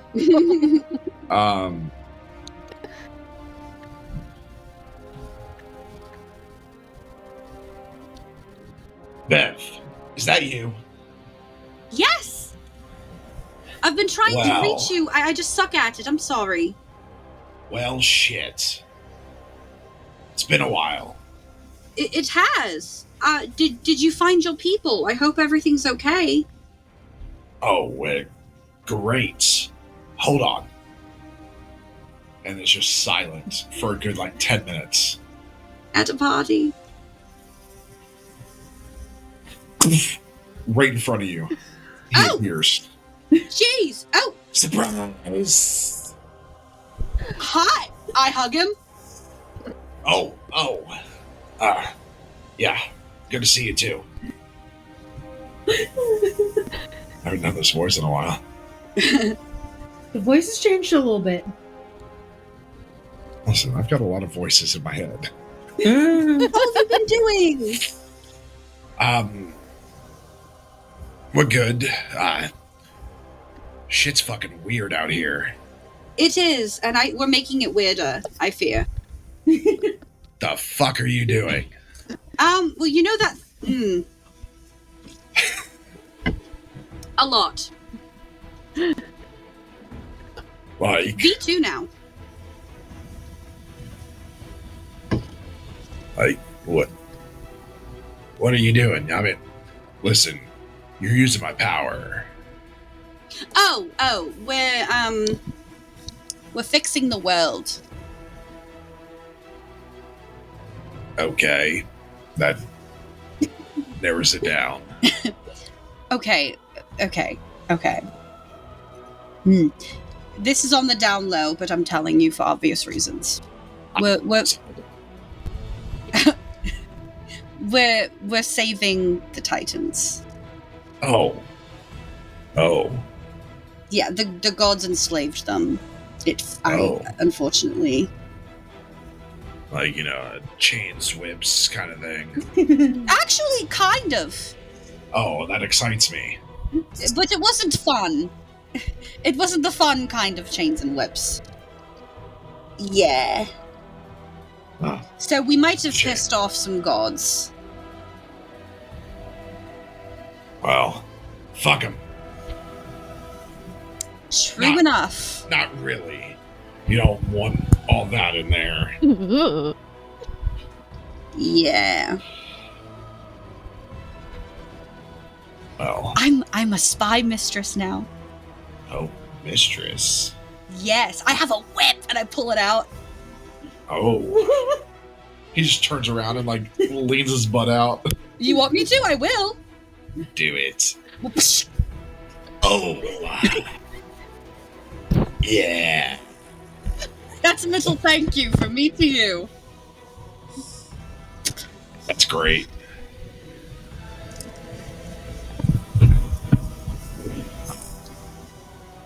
Well, my people are good. We're all back.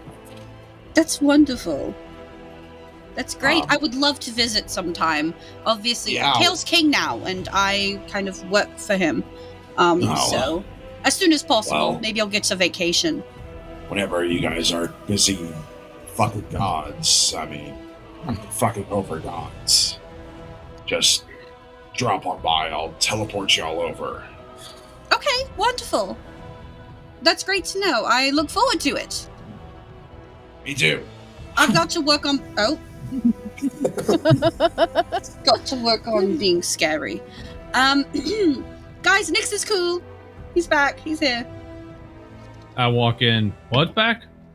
Oh, we can visit Nyx whenever we're free. I just spoke to him. You finally got through to him. We'll get around to that. Yeah, he liked someday. He maybe. he enjoyed the concept of my whip. I'm sure he didn't care. I walk in just as I hear that. I'm like, what? Don't worry. I spoke to Nyx. Everything's good. His people are good, and we can go and visit whenever we're free from doing what we're doing. Oh, yeah, can we'll teleport get us right there. on there. Don't sound so enthused, Colin. A hand just appears. Nixie! Down.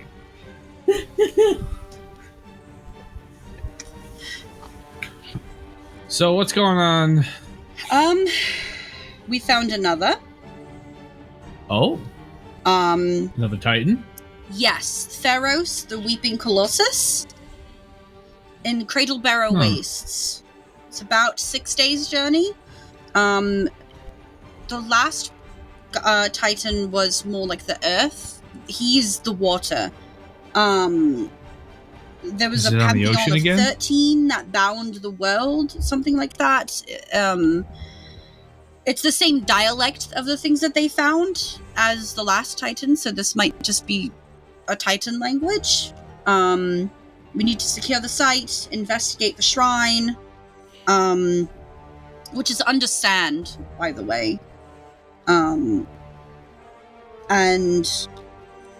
the tears do a lot of magical things. And that could be bad. It reveals truths, and that could be bad to the divine veils that shroud So how everything works. Titan of the Earth was bound under the ocean, and now the Titan of the sea is bound under land. Seems they're being Sounds like- bound wherever it will make them the angriest. It sounds like the gods are The real weakest. assholes. Yes. Yeah. And Zalta still hasn't spoken to me. He's avoiding me. Probably trying to stay out of what we're about to start or have already started. Yes. We also need to figure out if it shows evidence of divine interference, according to my scroll, but we all know it does. Well, should we go by sea, or do we take an overland route or an air route to our destination? Well, that's a good question. They might have something that works with both, because if the ocean turns to land, the land will likely turn into the ocean, and we should plan not to have everybody else drown. I'll be fine. I can breathe underwater, but... We made some changes to the Skywake. And actually, you would know this. You were able to retrofit the Skywake to fly. Oh. Skywake can now fly and go on water. Okay. So We you would probably know that helped you with that did that. project. Oh, are we as well. finally? Are we going to finally do some the maiden voyage of the sky route for the ship? Perhaps. I think we go ahead and just do it. If it doesn't work, we crash, and it's not our problem anymore. I mean, we could always. Just kidding. Don't worry. We have plenty of dragons to come save us if we fall. When are we going to meet the dragon? In due time. You have to prove yourselves to them to be able to earn it. And not all of you may be able to bond with a dragon. Especially when it requires you to roll a d20. Look at the gals. What does dice have to do with it? You'll see. Mm. Are we ready? That's I good. am. Go, everybody, get your things. Let's head to the Skywake, meet on the Skywake, and we can begin. It's a 6-day journey. Okay. I make sure I grab a bunch of rations. Make sure I have a bunch of rations in my pack. And I look to Zalta. Are you going to continue ignoring me and avoiding me, or do you want to come with? think that is just still going to be an ass. I'm gonna grab some now rations. You hear me. I'm gonna grab some rations too, and I'm gonna bring my book, The Blood Sigil of the First Warlock, that I'm still reading. I'm gonna bring rations, and I'm gonna bring some of my couple of my note and sketches for new concepts, and obviously bring my tools. Okay. Yeah, I'll probably grab a few rations. Let's go with that. All right. So, everybody gets on the Skywake. The sun rose like molten gold across the rooftops of Dracoria, casting long beams over the Aether docks as the Skywake prepares for launch. Dock hands move like clockwork, guided by arcane semaphore and glowing runes embedded in the steel-plated loading bridges. The Skywake itself stands like a testament to luxury and power, a majestic vessel of Dracorian make, the length of a warship and the grace of a noble's dream. Gilded trim catches the dawn's light, while elemental thrusters hiss with restrained force beneath the belly of the ship. Nobles, soldiers, stewards, and council guards line the edge of the dock to see off the newly crowned Calathar and his chosen council. The mood is reverent, hushed all beneath prideful cheers. As the magical clamps release with a chime and a hiss, the ship lifts with the grace of a breath held too long. The capital falls away below, revealing Dracoria's great towers and verdant gardens stitched with ancient roads. A chorus of wind chimes sing from the sails as the Skywake climbs into clear skies. The clouds gather low beneath you, swirling like cream in coffee, giving the illusion you're sailing across the heavens. Now, as everybody puts their stuff away, settles in, you all keep some stuff on the ship that you don't immediately need, extra clothes, things like that. But you put all of your immediate stuff in your rooms, and as you are finishing that, you hear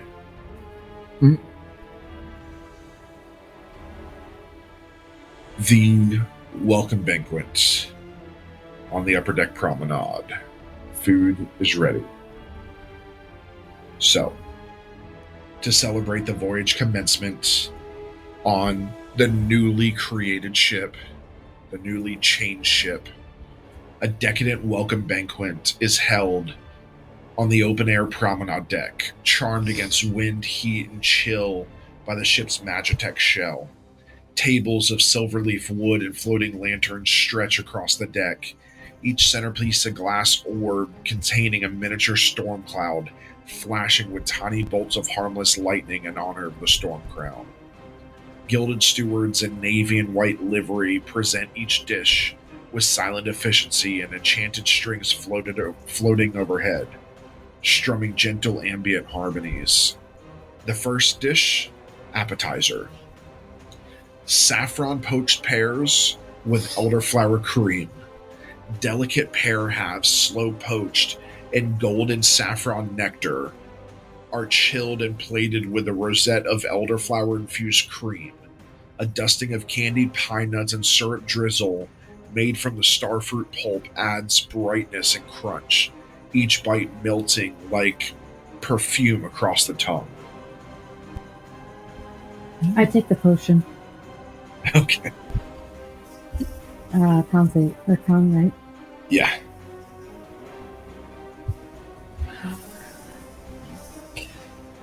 Really? Why would you do that to me? So that you don't roll it. Uh-oh. What did you get? 10? Okay. We'll see.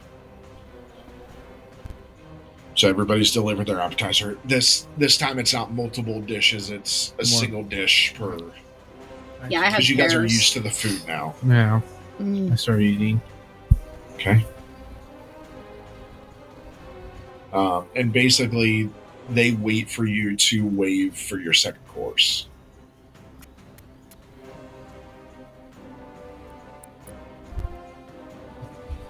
Once I'm done, I'll wave for the second part. Yeah. Yeah. I'll wave over me too. Okay.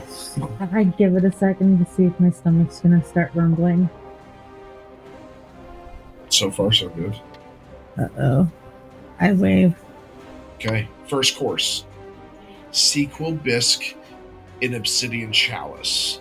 A rich silken bisque of sequel, an elusive fish harvested from storm-locked reefs. Simmered with cream, white wine, whisper root, and shattered pearl salt.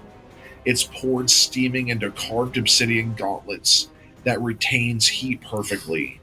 Each sip wraps the mouth in velvet with a faint citrus ember note that tingles on the finish. Ooh, Start that eating sounds again. yummy. Eating and making sure that my stomach doesn't do anything. So good so far? So far, so good? Yum, yum, yum, yum. One of those two. Oh.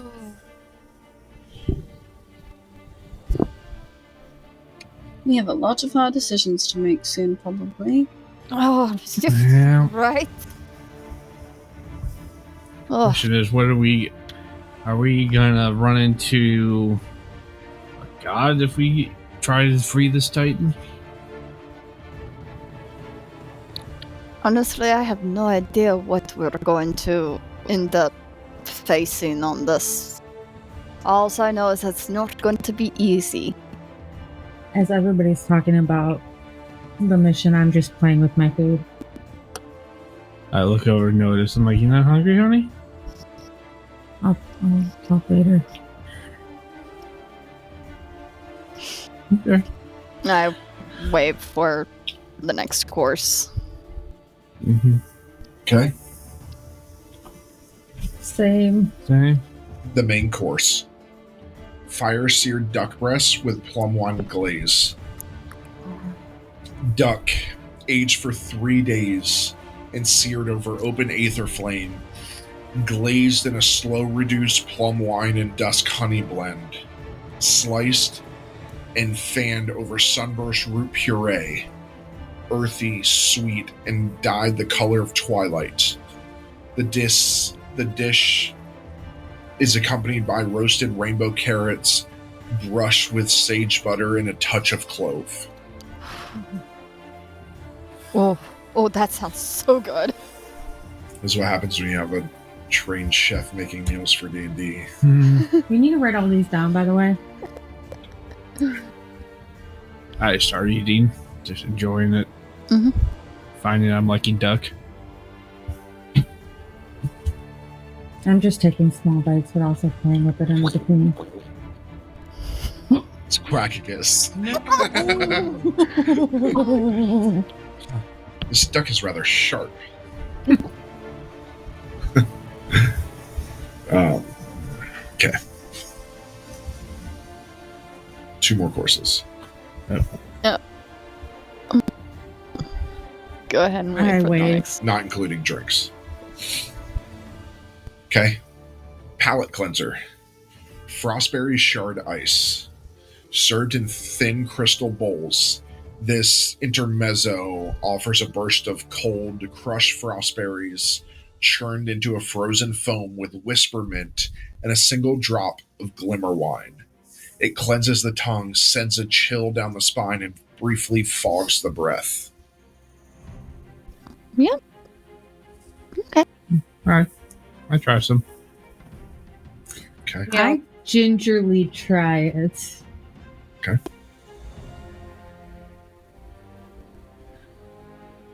Just seeing everything put in front of me.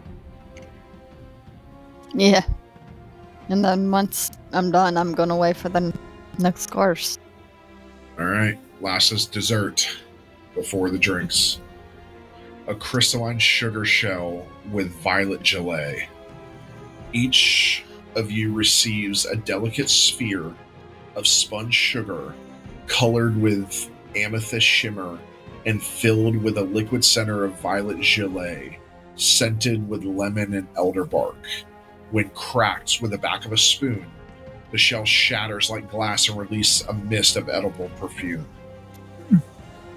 Interesting. Write all this stuff down.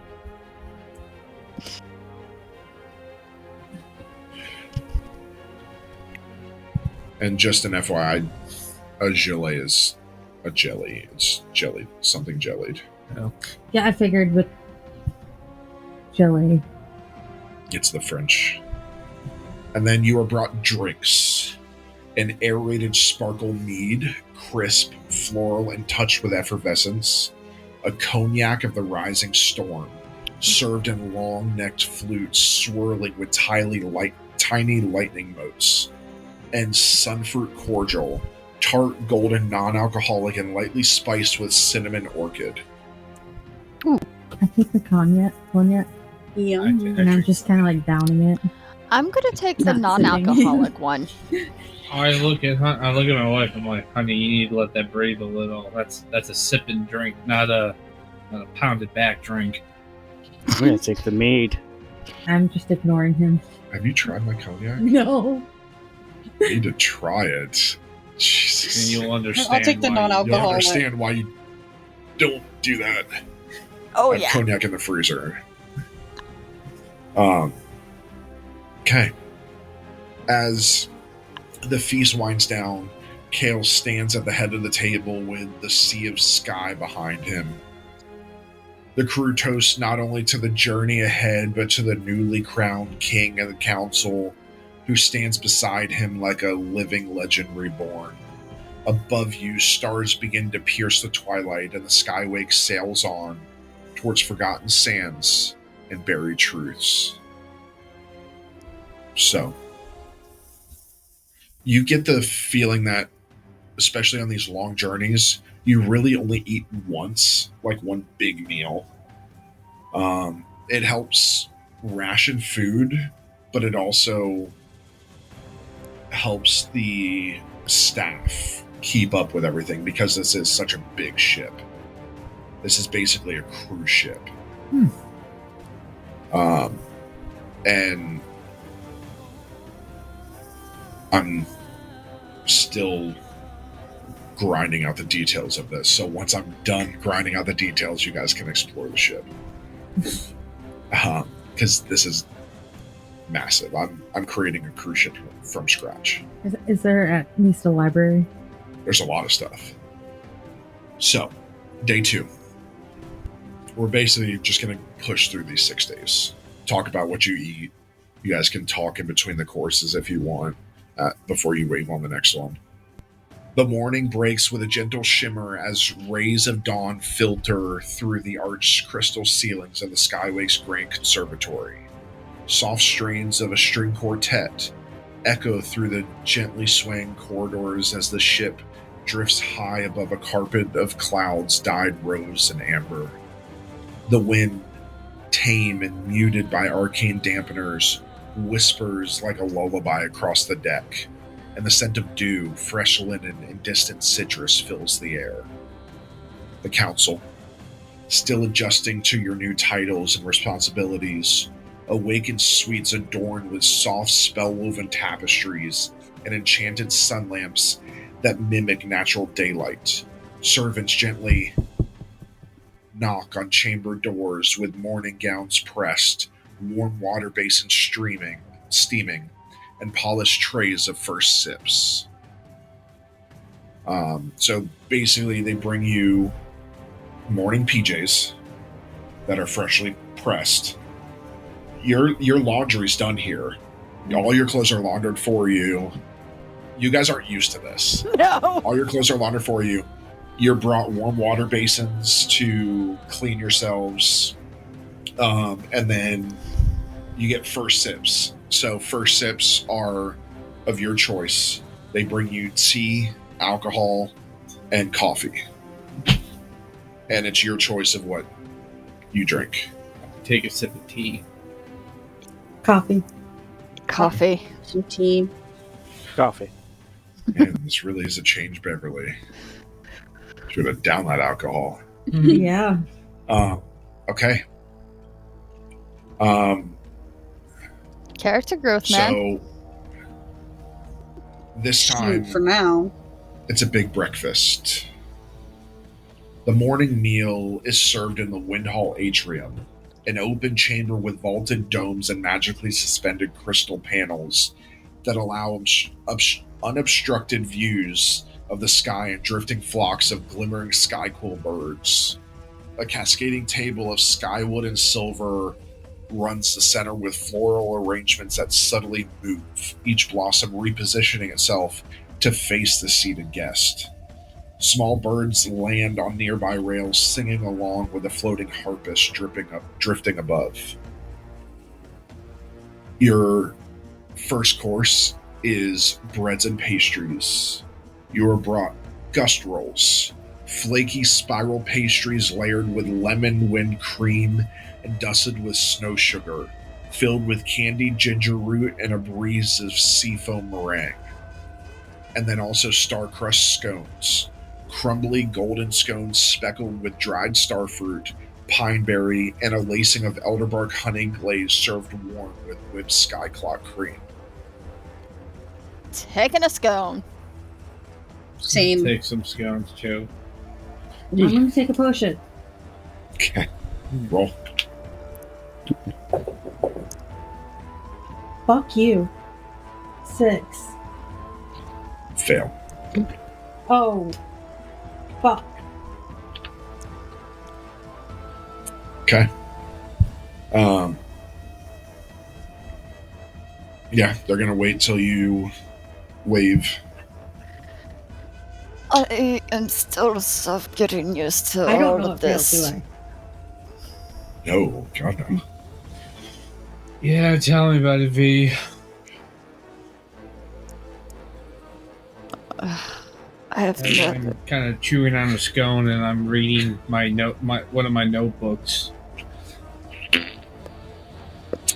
I run from the dining room.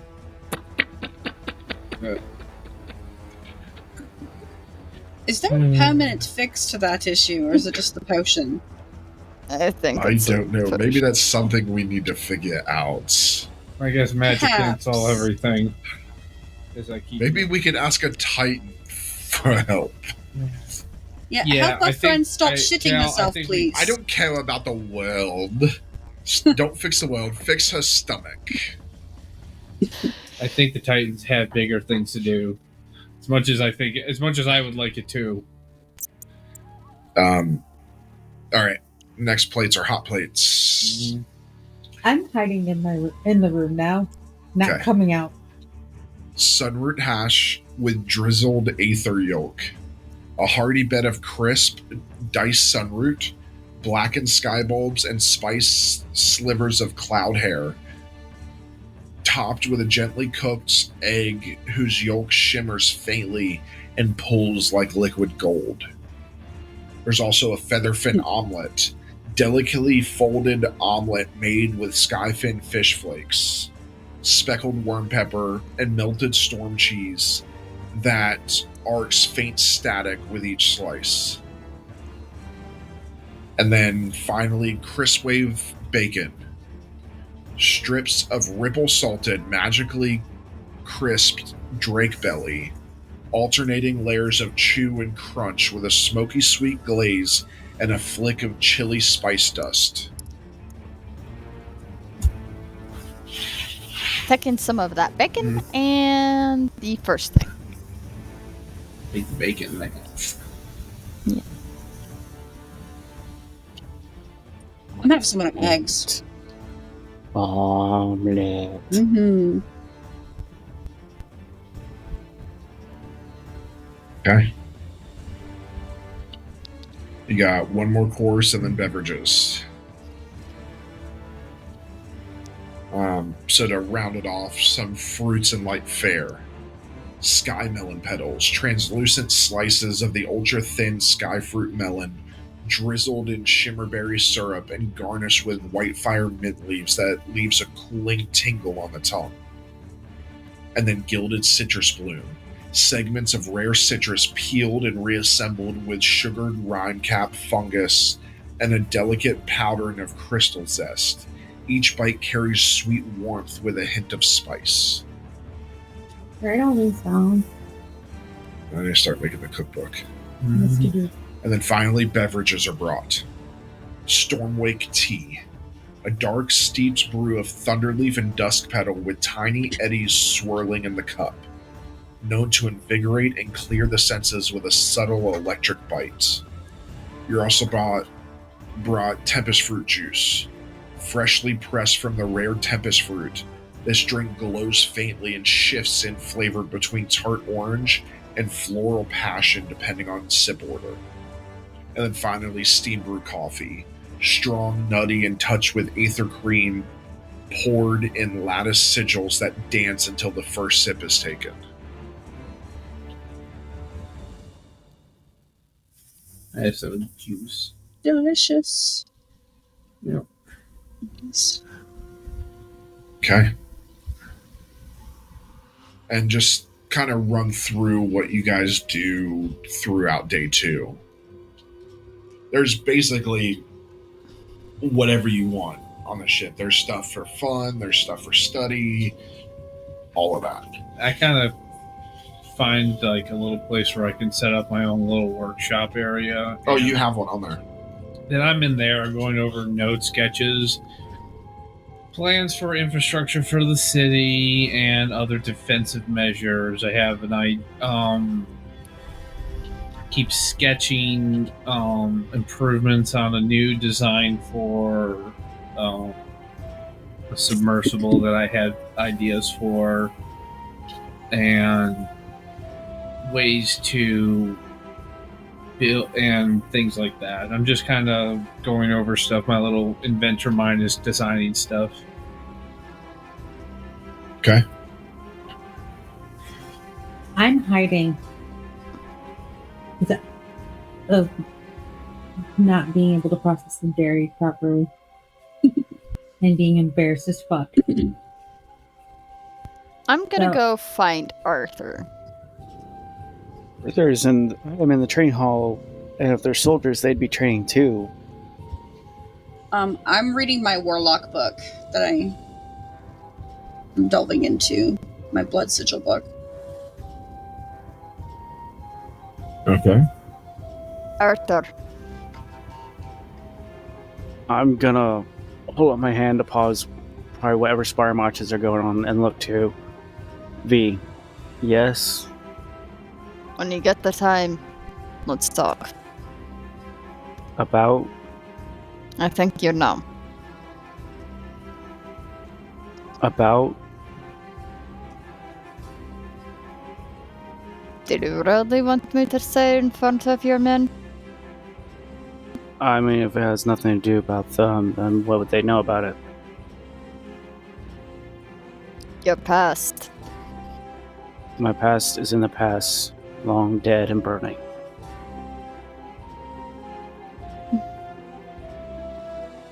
Still need to talk about it. And I will walk out. And then I'll signal everyone to start continue sparring, and I'll continue working with them. Okay.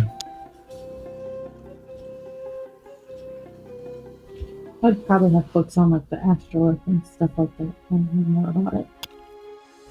Okay. Yeah. So everybody does their various tasks, learning, studying, trying to prepare yourself for whatever is going to come next. You don't know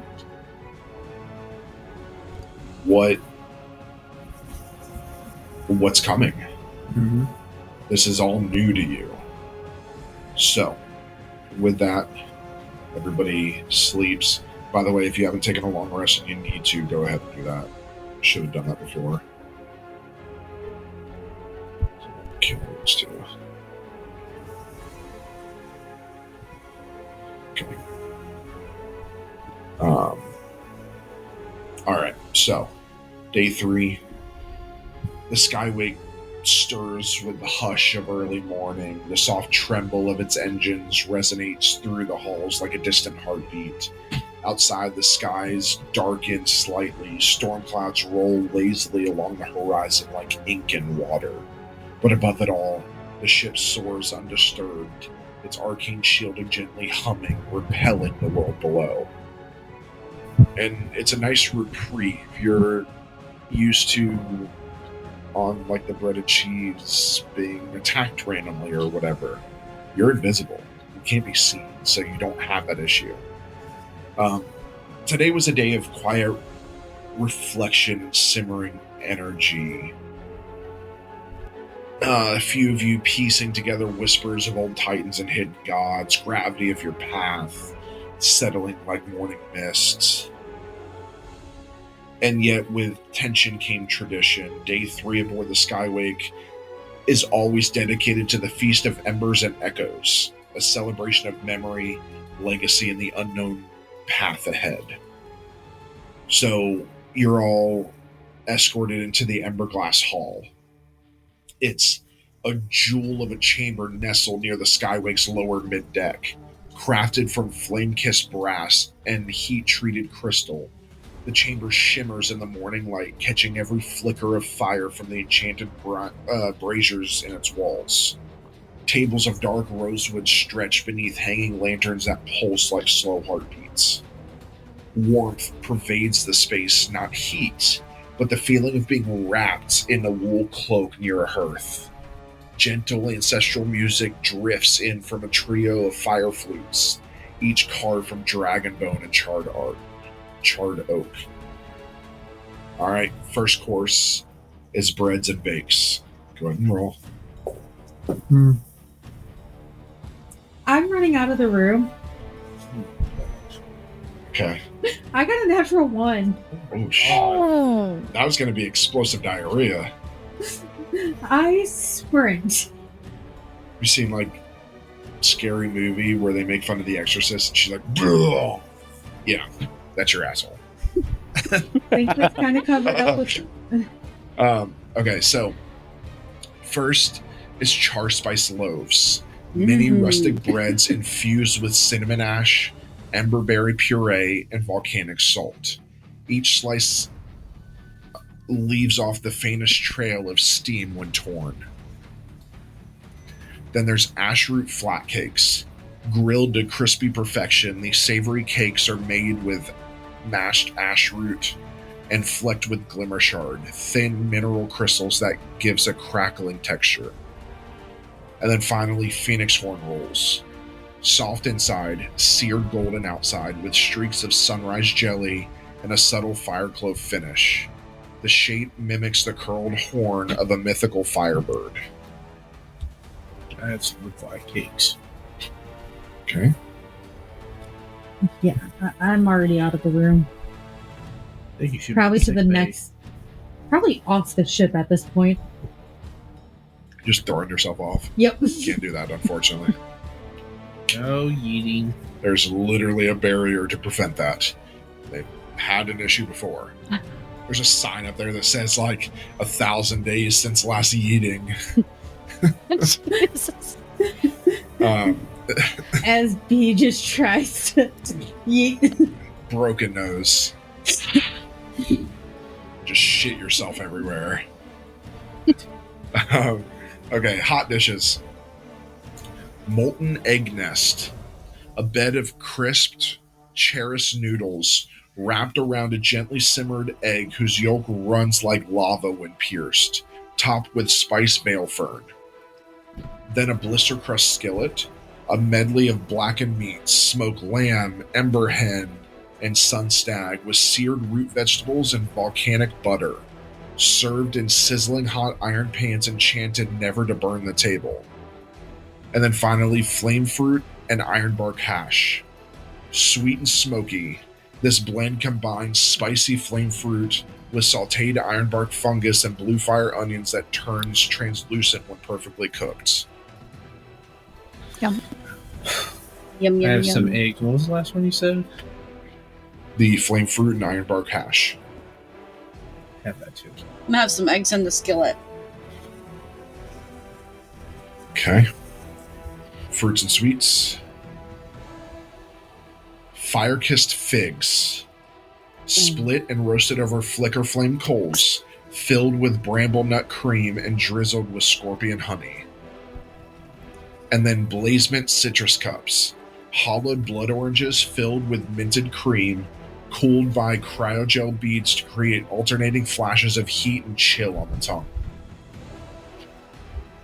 That would be impossible, I think. What? The cryogel stuff. They'd have to use dry ice and all of that. I'd pass on this part. And then finally, your drinks. Dracorian Hearth Brew, a potent mix of roasted grain and ember vine. This hearty drink was served hot and thick, almost like a spicy porridge, popular among soldiers and riders alike.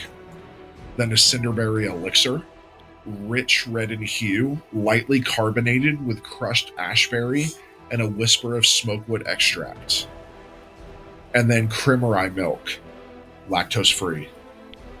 They actually made it just for you. I'm already out of the dining Yeah, room. but they bring you food.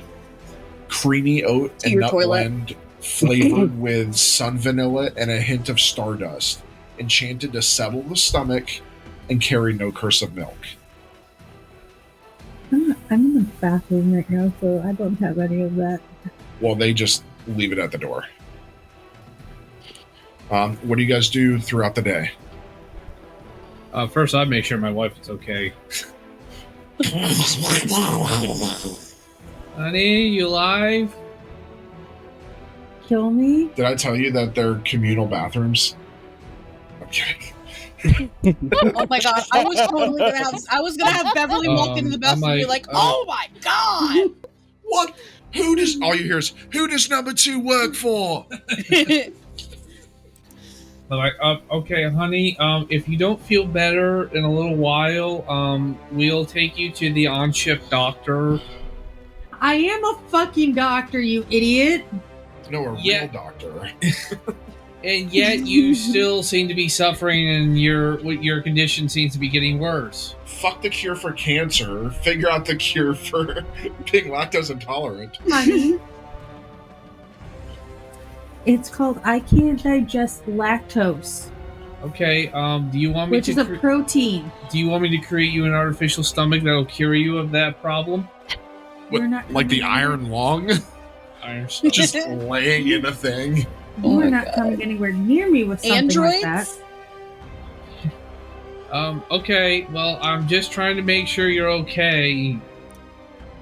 Again, the onboard doctor is still an option, I am a doctor.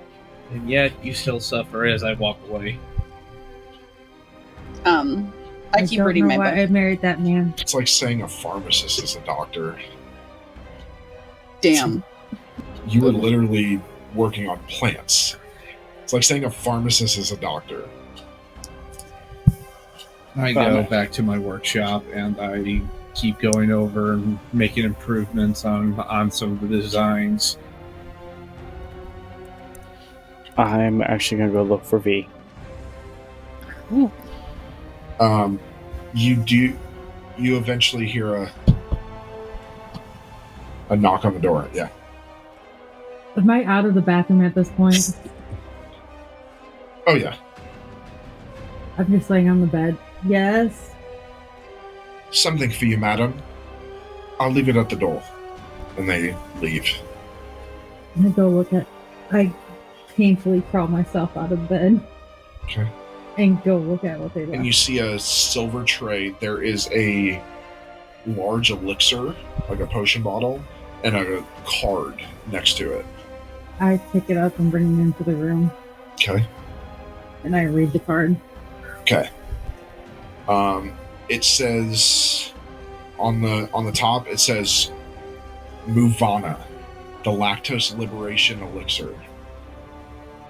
And then underneath it says, for those who suffer the curse of the cow, take thee this draught, and let thine bowels sing in peace. High Alchemist, the Urine Dairy, Order of the Buttered Sigil.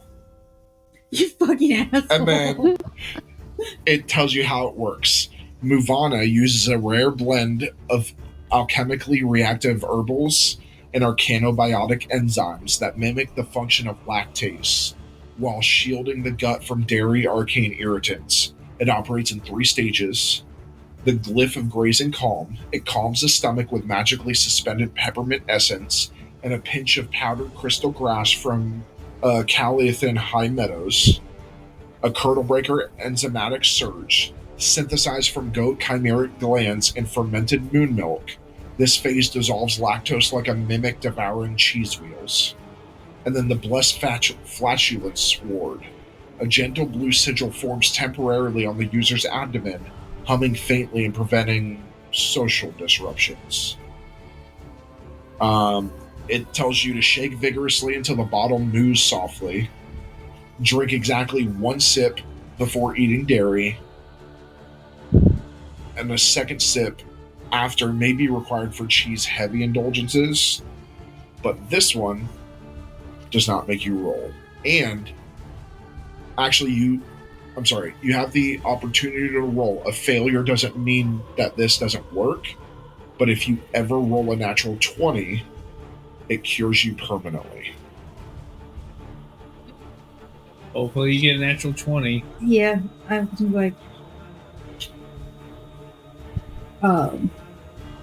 okay, so I'll take this before dinner tonight, as I just go back and curl up in the bed.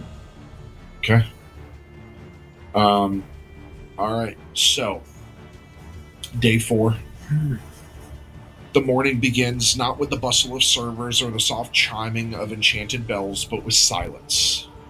Somewhere just before dawn, the skywake crosses over a deep, desolate stretch of land. Below you stretches the Whisper Sink, an ancient ruin swallowed by a sea of fog so thick it looks like milk poured into obsidian.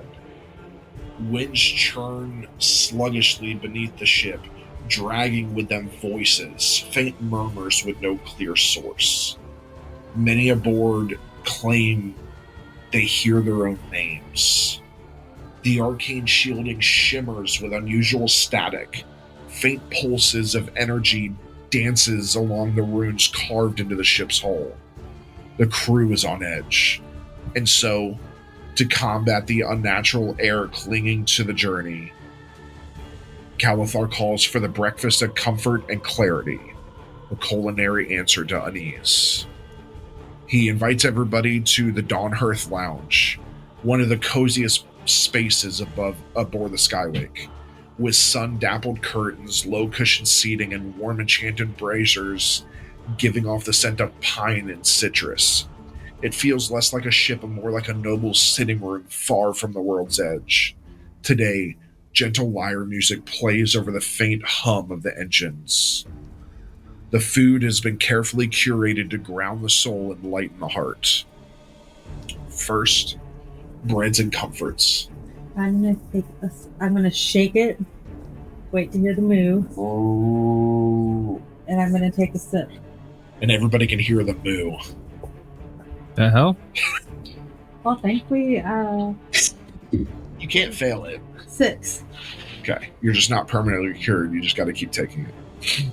And if there's a lot of cheese, you'll have to take it again. So, cloud pan biscuits. Light as air and warm like a hug. These are drizzled in moon honey and served with whipped star butter and mistberry preserves. Then, Veilbark toast. Slices of dark cinnamon-heavy bread made from Veilbark trees of Veilthara, topped with cream fruit compote and a dusting of rose sugar. And then steam-rise muffins, baked with echoberries and lemon frost shavings. These fluff when broken open and release a burst of warm citrus steam. I'm going to put this potion to a test, and I'm going to pick the most berry-heavy pastry. The biscuits have butter. I eat the biscuits. I eat some biscuits too. Biscuits. Muffin. Okay. And Colin doesn't know about this potion, so Colin just sees me. No, everybody just heard a random moo. Colin just sees me eating the biscuits. Are you sure about that? Nope, but we'll find out. Alright. Warm dishes. Sunthread porridge. Golden oats simmered in vanilla milk with threads of sunfruit peel and candied star lily petals, enchanted to remain warm without scorching. Mellow root and emberleaf quiche. A savory tart filled with mellow root, which calms nerves, emberleaf strips, and goat's cheese wrapped in delicate blossom crust. And then finally, glimmer flame hash browns, shredded sky yam, crisped in fay butter, scattered with spark salt, and served with a dipping cream of veiled garlic and dust chive. I get extra hash browns because the first two don't sound good to me. I take Smothered and covered. again. I take the most very heavy option, and I'm eating him. Okay. I take a little bit of all of it. Yeah. That would be the quiche, because quiche are literally egg. Okay. Fruits and light fare. Fog melon cubes. They're sweet and cold. They seem to evaporate slightly on the tongue, chased with a chilled mint drizzle. And then jade fruit carpaccio. Paper-thin slices of jade fruit soaked in citrus light and arranged like flower petals across crystalline plates. None of those have dairy. And then while that's being served, you're brought drinks. Mirthleaf tea, brewed from the gently giggling mirthleaf plants. It brings calm, clarity to the mind without sedation, and always leaves one smiling faintly afterward. Aurora cider, chilled golden green. It shifts colors as it moves in the glass and smells of apples, frost, and wildflowers. Then Moondown brew, a smooth roast from the highlands of Drakenwall, served with starlight cream and optional spice glimmer sugar. I picked that one. Yep. Okay. Yeah. I'm taking tea. How do you end day 4? I take the potion and shake it again and take a sip of it. Okay. I'm gonna go toward the. God damn it! So fucking close. 17. I invite the crewmates to have a slumber party. Not Okay. I want to go take a walk to the engine room and inspect the new engines for the ship. Okay. I'm gonna go to the Me Archwarden's and Arthur are office. going to have our talk. Okay.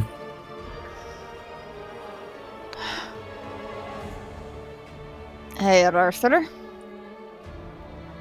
You said you wanted to talk. I'll warn you now, don't call me them.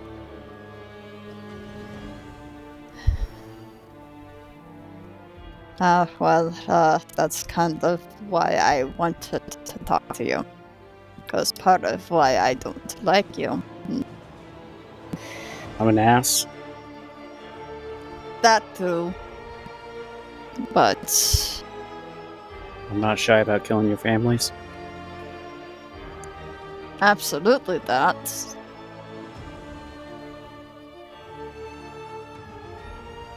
But there was also that family. And your affiliation with them. Which I understand. You truly hated them more than I did. Which... One in particular. I guess you would call him my dad since you think I'm that family. It's not a thing, Arthur, but I understand you wanting to be done with them.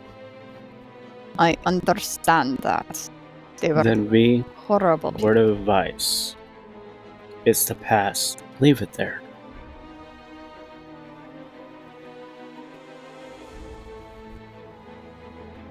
Whether I was or not, does that now influence me today?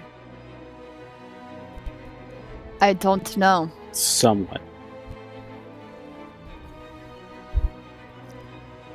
I honestly don't know, Arthur. That's why I want to talk to you. Because I want to know what your motivations are. I saw that look that you gave that Titan. That wasn't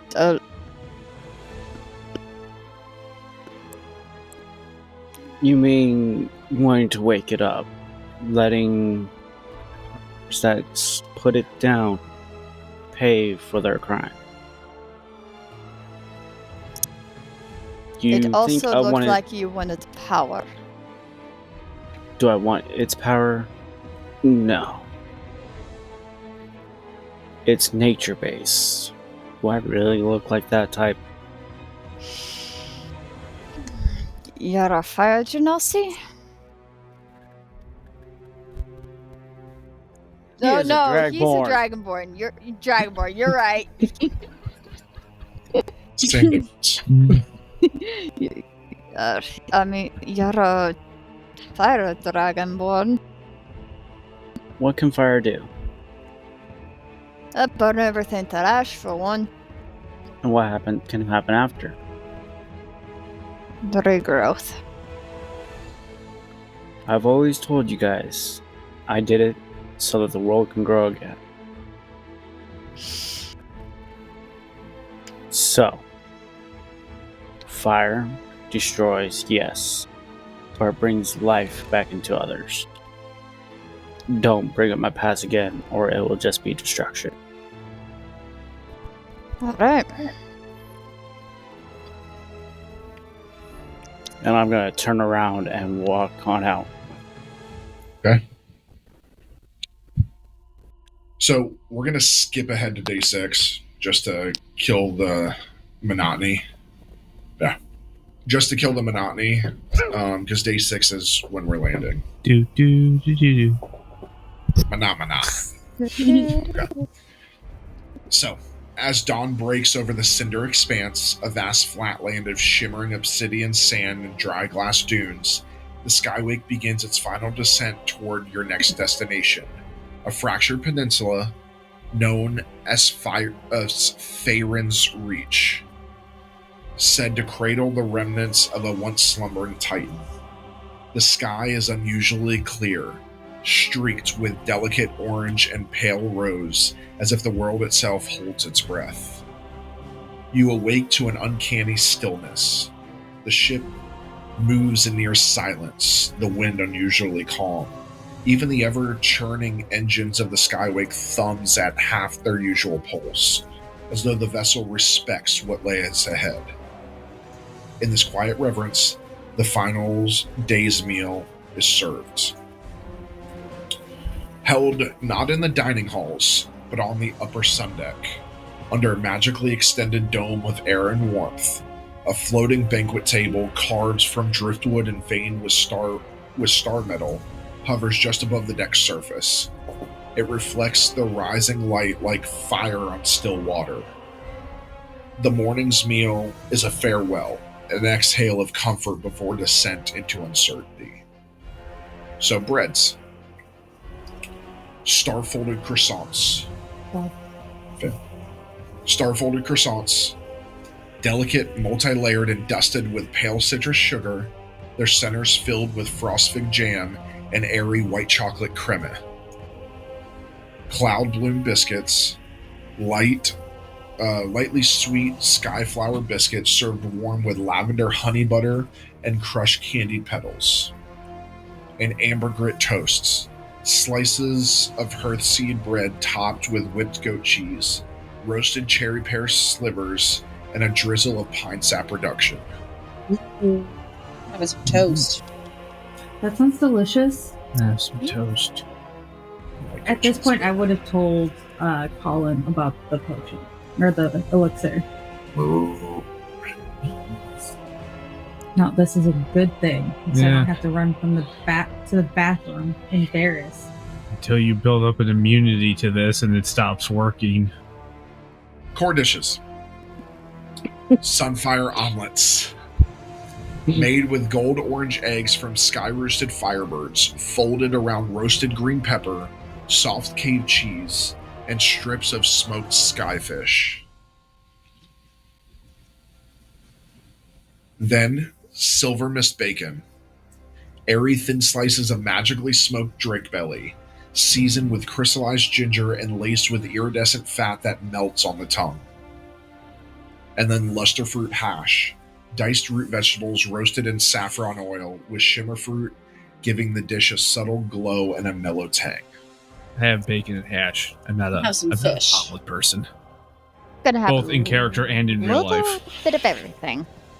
Omelet. Omelet and bacon. Okay. And then fruit and cool pairings.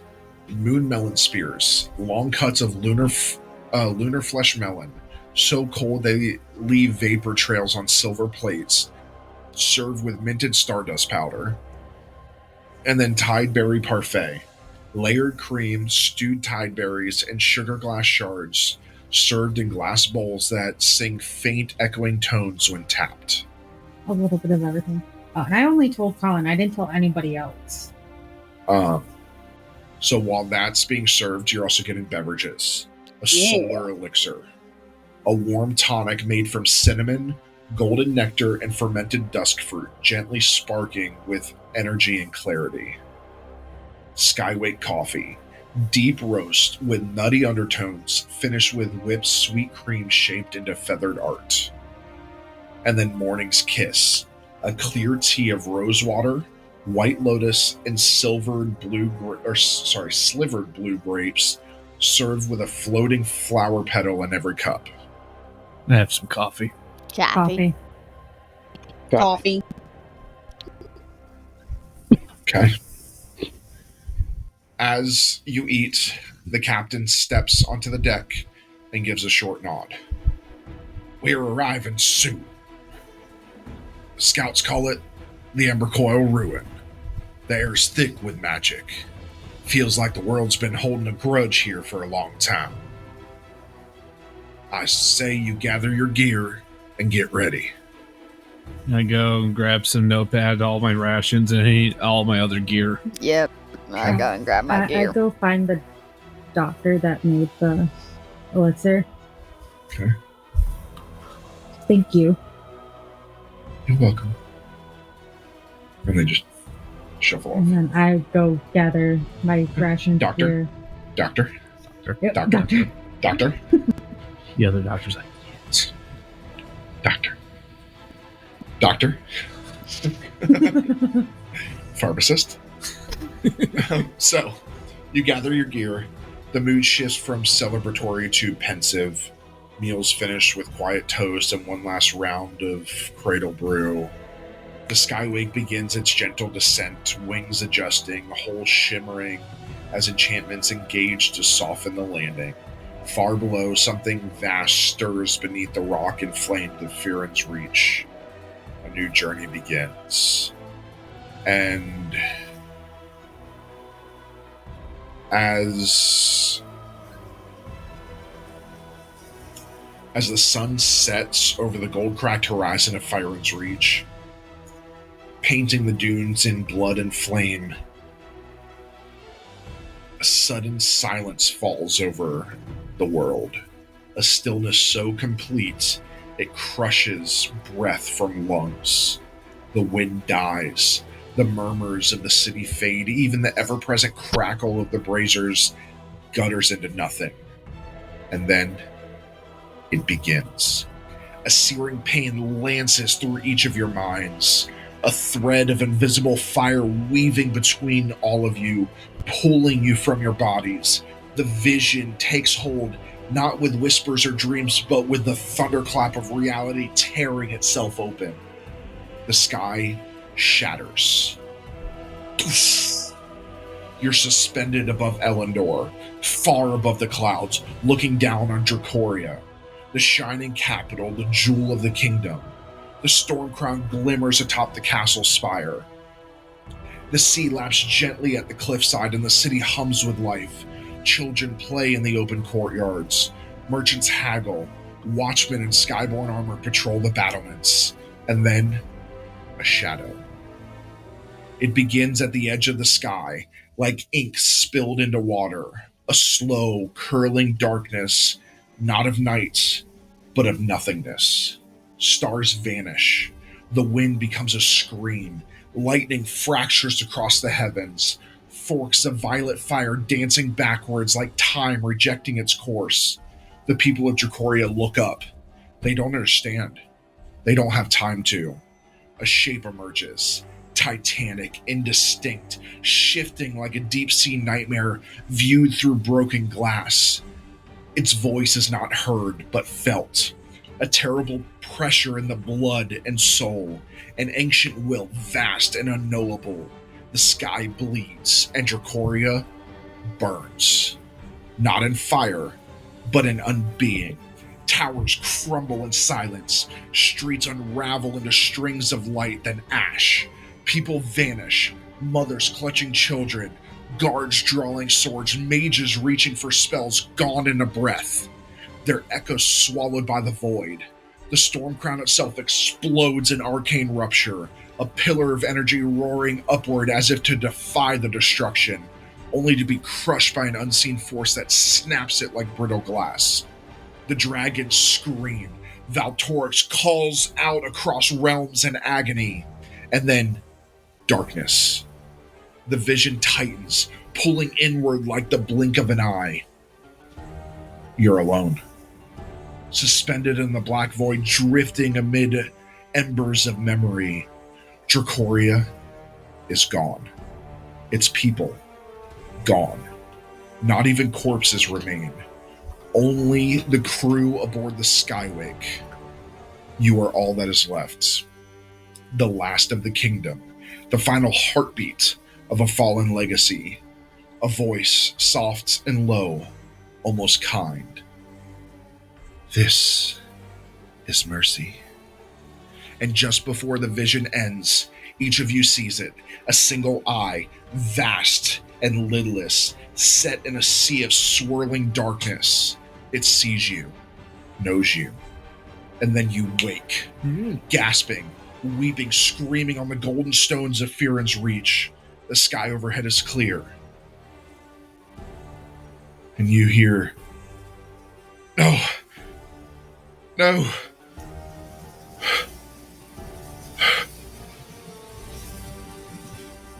It's gone. I can feel it.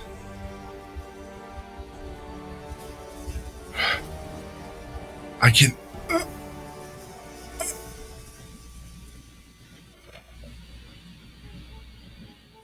Valtorix." And he drops. Kale just drops, lifeless. Seemingly gone with his dragon. And that's where we end tonight. Oh, you fucking asshole. Bad spot. So, I want to thank everybody for listening. Please join us next time as we roll the damn dice. Good night, everybody. Good night. Good night.